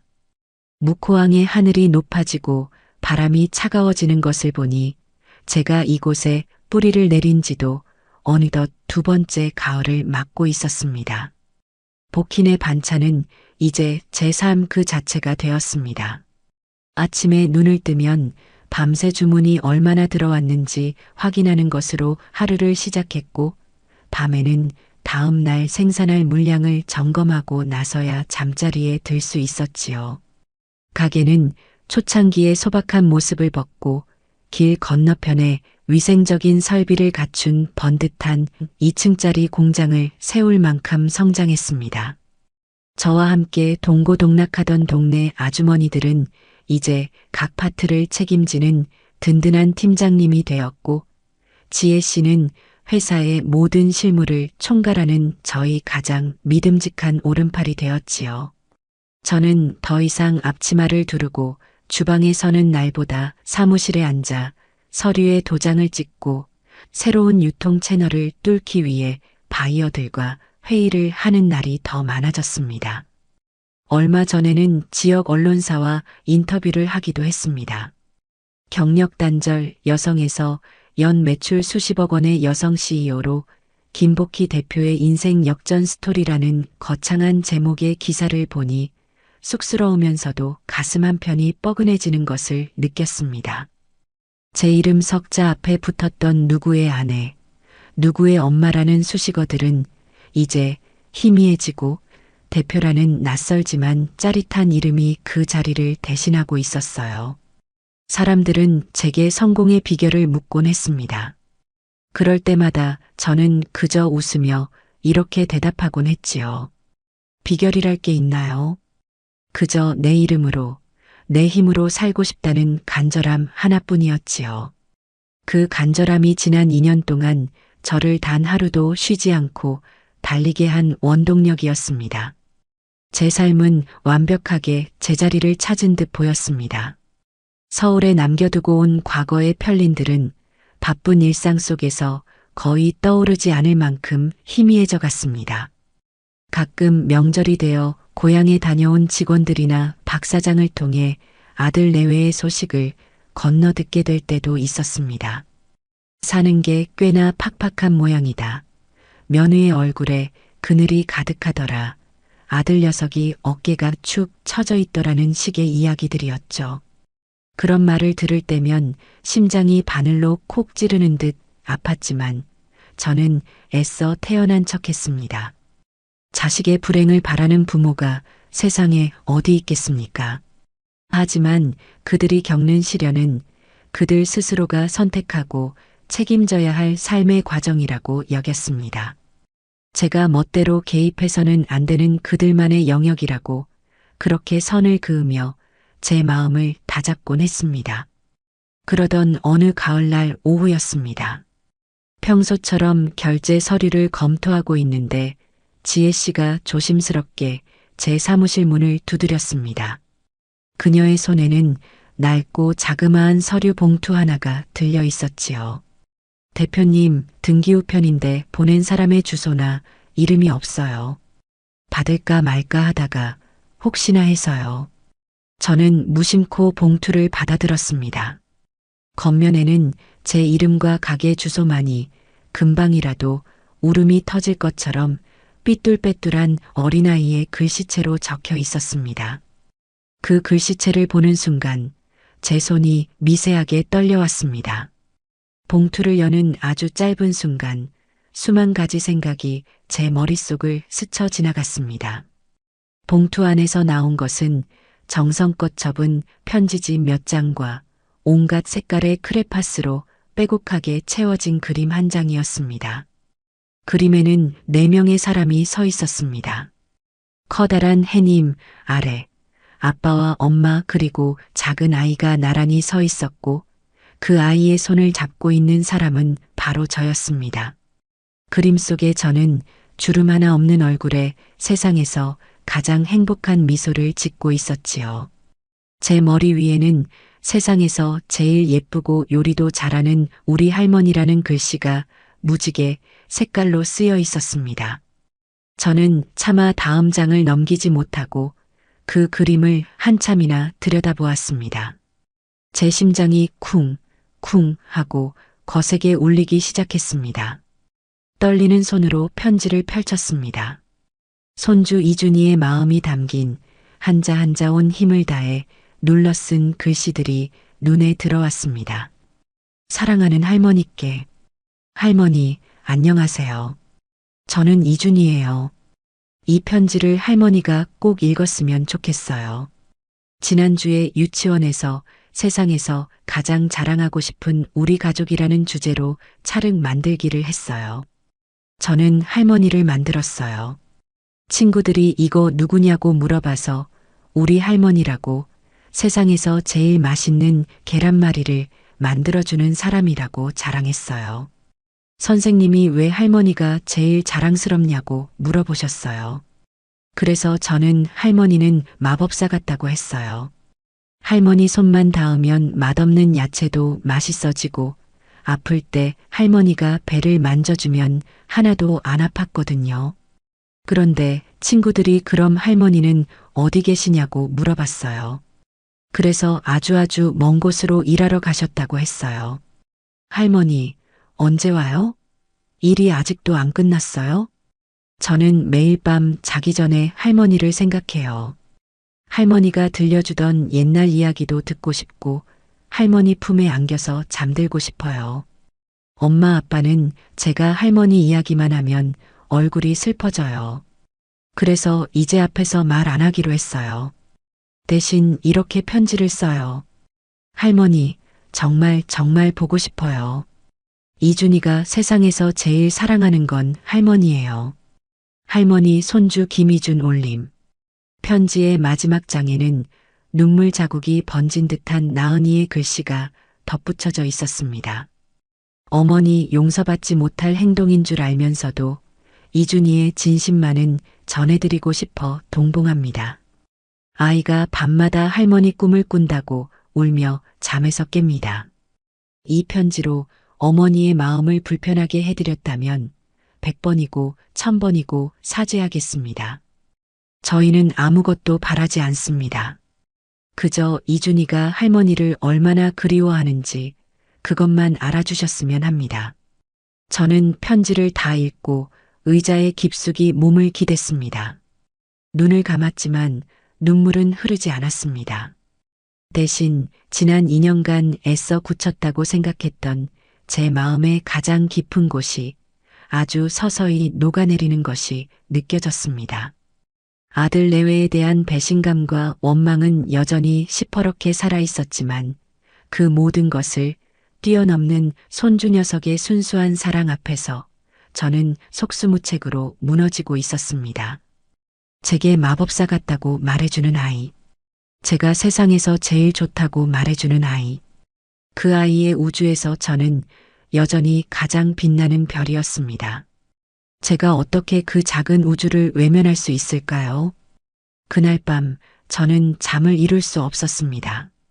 사무실 소파에 누워 편지를 몇 번이고 다시 읽었습니다. 일을 하다가도 회의를 하다가도 문득문득 이준이의 얼굴이 눈앞에 어른거렸습니다. 7살 한창 할머니의 사랑이 그리울 나이. 제가 너무 오랫동안 모진 할머니로 남아있는 것은 아닌지, 제 이기심 때문에 아이에게 지울 수 없는 상처를 주고 있는 것은 아닌지 수만 가지 생각들이 저를 괴롭혔습니다. 며칠을 끙끙 앓듯 고민한 끝에 저는 결정을 내렸습니다. 하지만 그 결정이 아들 내외와의 화해를 의미하는 것은 아니었습니다. 저는 아직 그들을 용서할 준비가 되지 않았으니까요. 이것은 오직 내 손주 이준이를 위한 할머니로서의 최소한의 도리였습니다.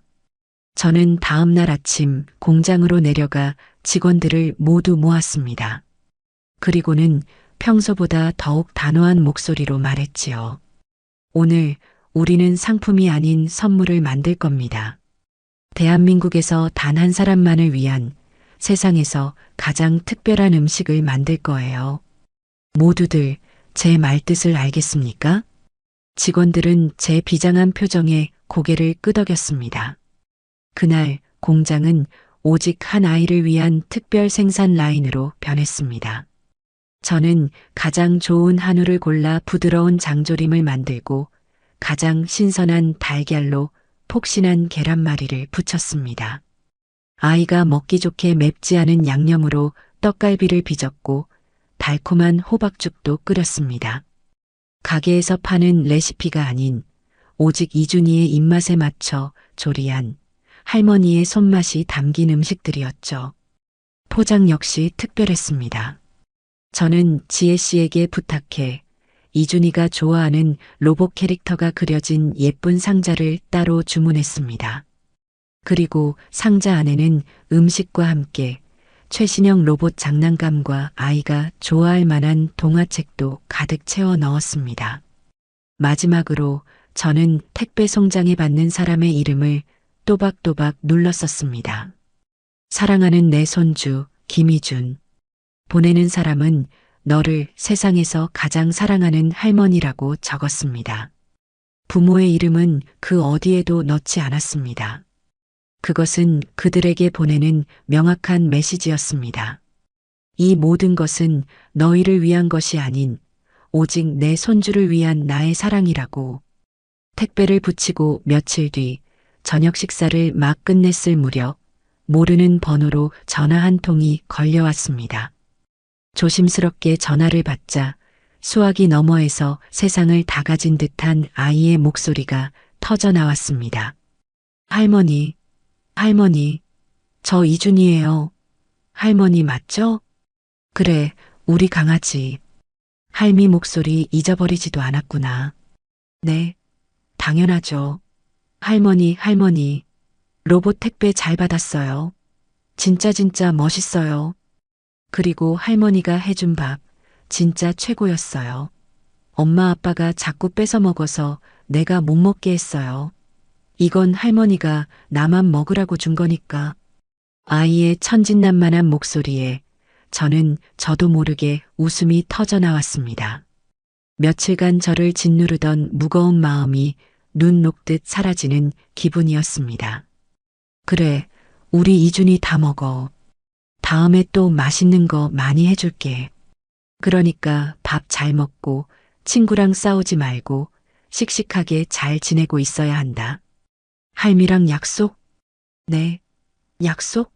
그런데 할머니 진짜 우리 집에 언제 놀러 올 거예요? 나 이제 유치원 안 다니고 학교 가는데 나 학교 가는 거 보러 와야죠. 네, 꼭 와야 돼요. 아이의 간절한 목소리에 저는 순간 가슴이 꽉 막혀왔습니다. 차마 갈 수 없다는 말을 할 수가 없었습니다. 저는 그저 알았다. 우리 강아지. 할미가 꼭 시간 내서 우리 이준이 학교 가는 거 보러 갈게. 하는 지키지 못할지도 모를 약속을 하고야 말았습니다. 전화를 끊고 저는 한참 동안이나 어두운 밤바다를 바라보았습니다. 꽁꽁 얼어붙었던 제 마음의 강에 아주 작지만 따뜻한 균열이 생기기 시작한 것을 저는 더 이상 부정할 수 없었습니다. 제가 보낸 택배 상자가 도착한 날 서울의 그 작은 빌라에서는 작은 소동이 벌어졌다고 합니다. 상자에 큼지막하게 쓰인 이준에게라는 글자를 본 이준이는 세상을 다 얻은 듯 기뻐하며 방방 뛰었고 그 모습을 지켜보던 나은이와 정우는 복잡한 신경에 차마 아이를 말리지도 못했지요. 상자를 열자 아이의 눈이 휘둥그레졌습니다. 꿈에 그리던 로봇 장난감과 그리웠던 할머니의 음식 냄새가 집안 가득 퍼져나갔습니다. 우와, 할머니다. 할머니 냄새가 나. 아이는 그렇게 외치며 행복해했습니다. 그날 저녁 식탁에는 아주 오랜만에 온기가 돌았습니다. 이준이는 할머니가 해준 떡갈비를 입안 가득 넣고는 이 맛이야. 엄마 아빠도 먹어봐. 우리 할머니가 세상에서 요리 제일 잘해. 라며 제잘거렸습니다. 나은이와 정우는 아무 말 없이 마치 성찬을 대하듯 조심스럽게 어머니의 음식을 맛보았습니다. 입안에서 퍼지는 익숙하고도 따뜻한 맛에 두 사람은 울컥 차오르는 감정을 애써 억눌러야 했습니다. 그것은 단순한 음식이 아니었습니다.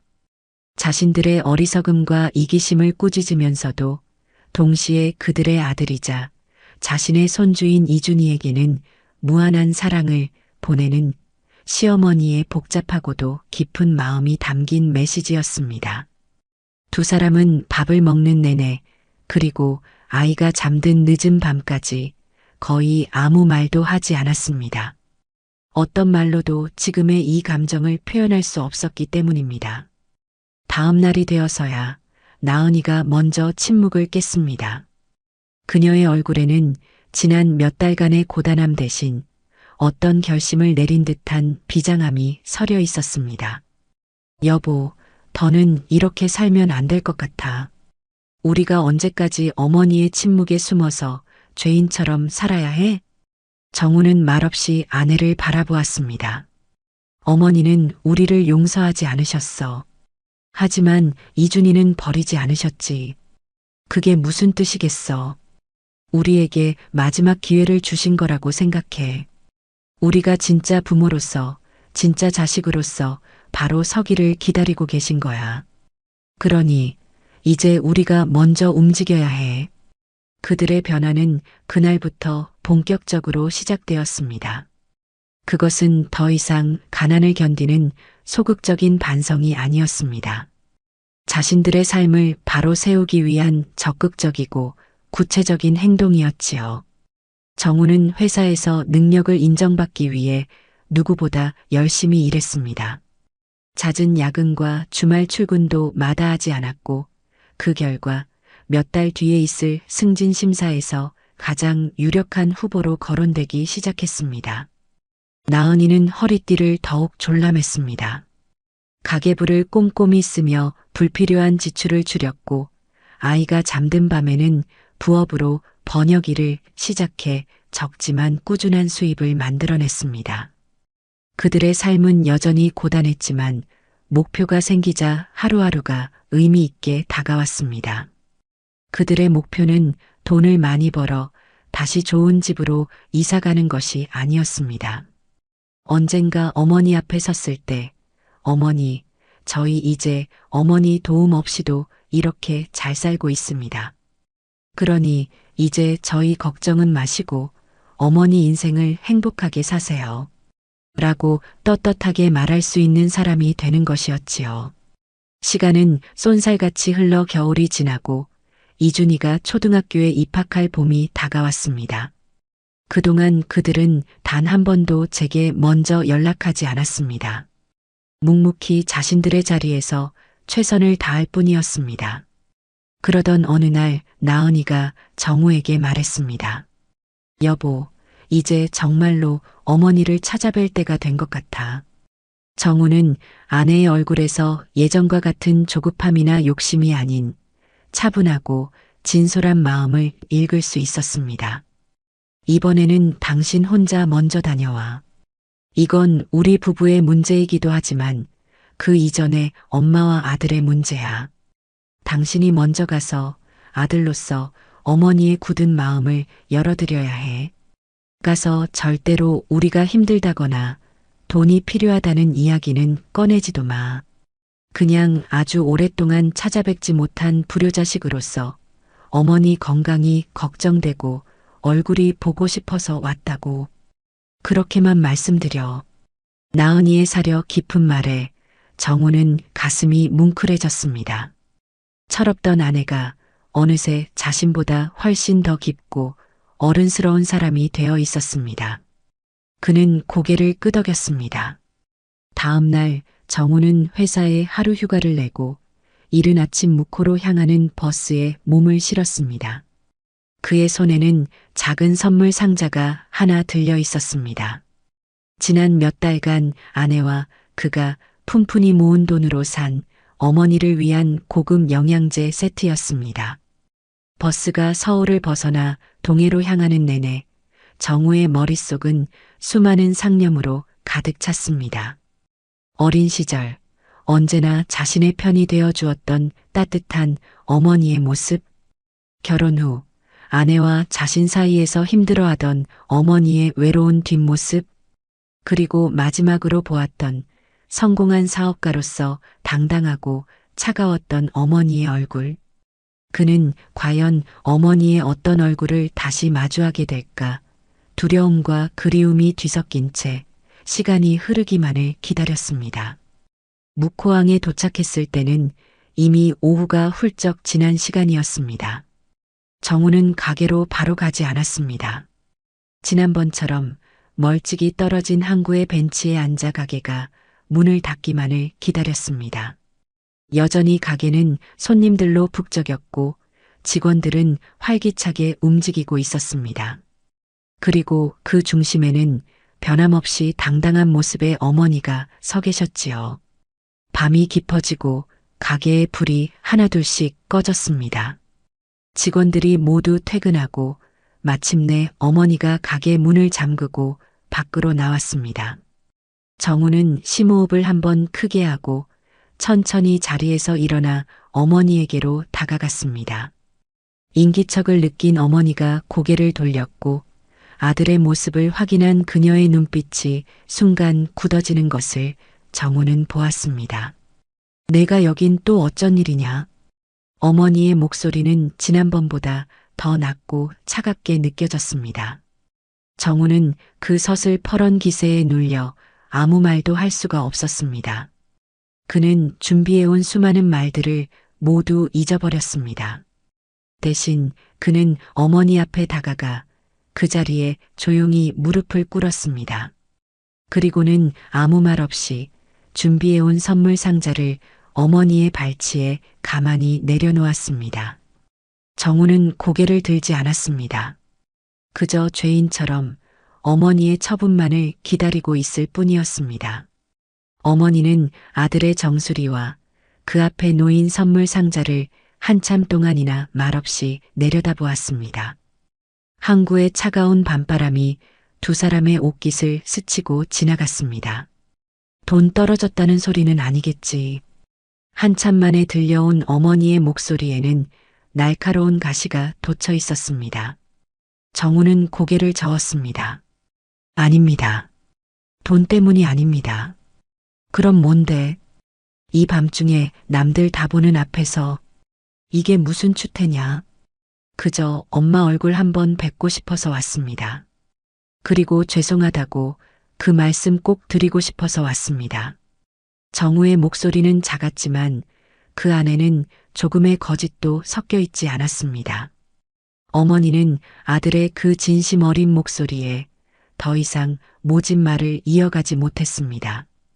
그녀의 마음속에서 단단하게 잠겨있던 빗장이 아주 조금은 헐거워지는 것을 느꼈기 때문입니다. 일어나거라. 남사스럽다. 어머니는 한숨을 내쉬며 말했습니다. 내일 아침 가게 문 열기 전에 내 아내와 함께 다시 오너라. 할 이야기가 있다면 그때 들어주겠다. 오늘은 이만 돌아가거라. 어머니는 그 말만 남기고 2층 집으로 향하는 계단으로 몸을 돌렸습니다. 아들이 내민 선물 상자는 거들떠보지도 않은 채였습니다. 정우는 어머니의 뒷모습이 완전히 사라질 때까지 그 자리에 무릎을 꿇은 채 움직이지 못했습니다. 거절당한 것인지 아니면 마지막 기회를 얻은 것인지 알 수 없었지만 그는 내일 아침 아내와 함께 다시 한번 이 준엄한 심판대 위에 서야 한다는 것을 직감했습니다. 정우의 전화를 받은 나은이는 그날 밤 한숨도 자지 못했습니다. 이것이 마지막 기회일지도 모른다는 생각에 그녀는 밤새 자신들의 지난 날을 돌이켜보고 내일 어머니 앞에서 어떤 말을 해야 할지 수없이 되뇌었습니다.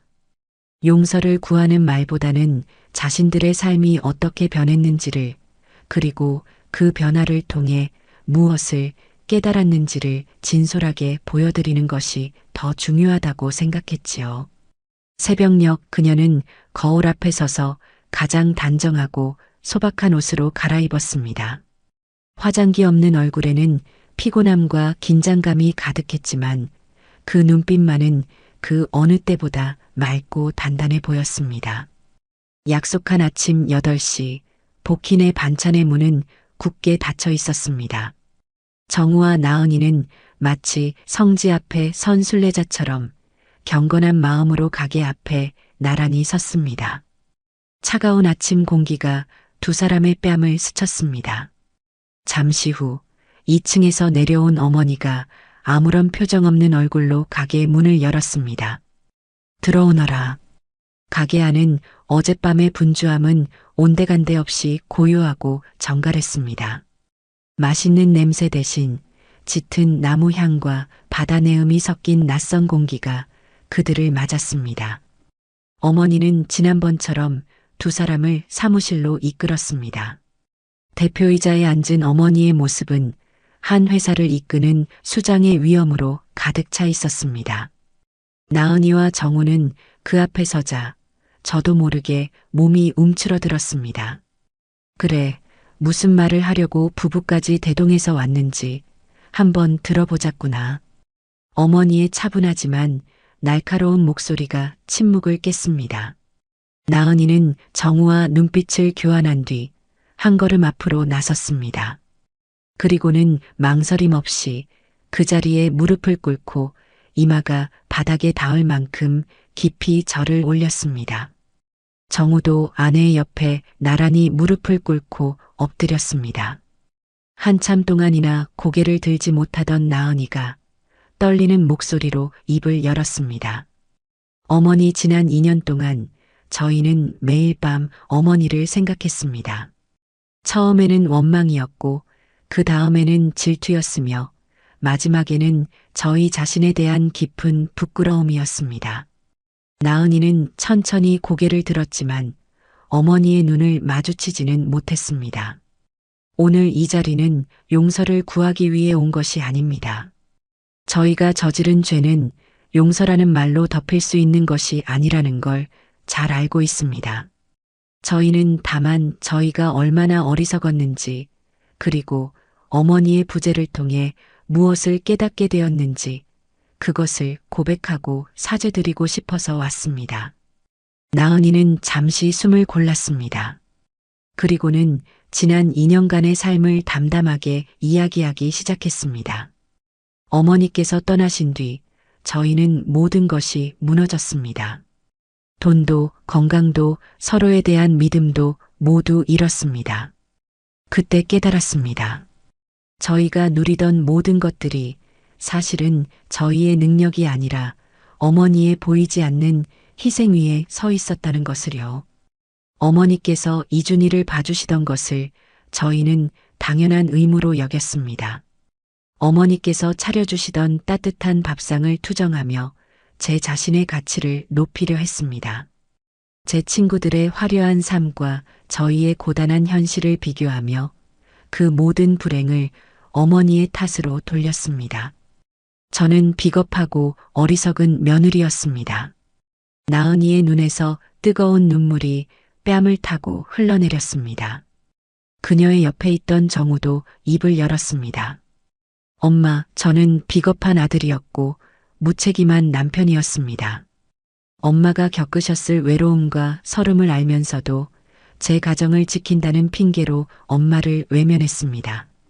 엄마의 굳은 살 박인 손이 부끄러웠고 엄마의 낡은 옷이 창피했습니다. 자식으로서 해서는 안 될 짓을 했습니다. 이 모든 것은 엄마를 제대로 지켜드리지 못한 못난 아들의 불효입니다. 정말 죄송합니다. 두 사람의 처절한 고백이 작은 사무실을 무겁게 채웠습니다. 어머니는 긴 시간 동안 눈을 감은 채 미동도 없이 그들의 말을 듣고 있었습니다. 그 침묵이 마치 영원처럼 느껴질 무렵 어머니가 천천히 눈을 뜨고 나지막이 말했습니다. 너희가 정말로 철이 들었구나. 그 목소리에는 더 이상 분노나 원망이 아닌 아주 깊은 슬픔과 안도감이 뒤섞여 있었습니다. 지난 2년 나 역시 너희를 단 하루도 잊은 적이 없다.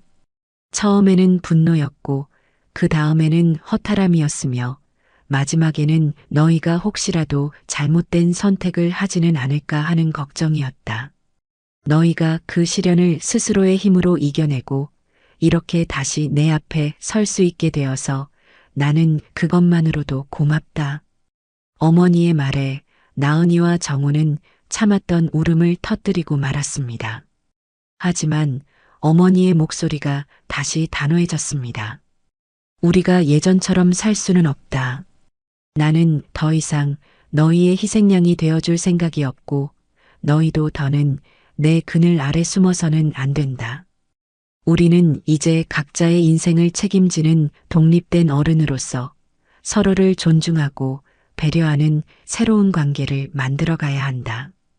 어머니는 자리에서 일어나 두 사람에게 손을 내밀었습니다. 일어나거라. 언제까지 땅바닥만 보고 있을 거야? 두 사람은 어머니의 손을 잡고 조심스럽게 자리에서 일어났습니다. 나는 이곳 묵호에서 복희네 반찬의 대표 김복희로 살아갈 것이다. 너희는 서울에서 이준희의 자랑스러운 부모로 살아가거라. 우리는 이제 서로의 삶을 응원해주는 세상에서 가장 든든한 동지가 되어주는 것이다. 알겠느냐? 그것은 세상에서 가장 현명하고 따뜻한 판결이었습니다. 완벽한 용서도 어색한 봉합도 아니었습니다. 각자의 자존감을 지키며 서로에게 건강한 거리를 유지하는 새로운 가족의 탄생을 알리는 선언이었습니다. 어머니는 두 사람을 데리고 2층 살림집으로 올라갔습니다. 그리고는 밤새 준비한 듯 뜨끈한 소고기 뭇국과 갓 지은 쌀밥으로 아침상을 차려주었습니다. 어서 먹어라. 너희 오기만을 기다리느라 국이 식었을지도 모르겠다. 몇 년 만에 마주하는 어머니의 밥상이었습니다. 나은이와 정우는 밥술을 뜨기도 전에 또다시 눈물을 쏟아냈습니다. 그 눈물은 더 이상 죄책감이나 슬픔의 눈물이 아니었습니다. 길고 어두웠던 터널을 지나 마침내 한 줄기 빛을 만난 자의 안도와 감사의 눈물이었습니다. 그날 아침 묵호항의 작은 집 식탁에서는 아주 길고 긴 식사가 이어졌습니다. 그들은 서로의 지난 인연을 이야기했고 앞으로의 계획을 나누었으며 이준희의 학교 생활을 걱정했습니다. 더 이상 그들의 대화에는 가시돋친 말도 어색한 침묵도 없었습니다. 그저 서로를 보듬는 따뜻한 온기만이 가득할 뿐이었습니다. 식사가 끝난 뒤 나은이는 말없이 일어나 설거지를 시작했습니다. 어머니는 그런 며느리의 뒷모습을 가만히 바라보다가 조용히 다가가 옆에 서서 그릇에 물기를 닦기 시작했습니다. 창문 너머로 쏟아지는 아침 햇살이 나란히 선 두 여자의 어깨 위로 따스하게 쏟아져 내리고 있었습니다. 길은 아직 멀고 상처는 완전히 아물지 않았지만 그들은 알고 있었습니다. 이제 그들은 다시 함께 길을 걸어갈 수 있다는 것을, 각자의 두 발로 당당하게 서서 서로의 보폭을 맞춰가며 새로운 가족의 역사를 써내려갈 수 있다는 것을 말입니다. 그리고 그 새로운 이야기의 중심에는 세상 그 누구보다 강하고 아름다운 이름 김복희가 있었습니다.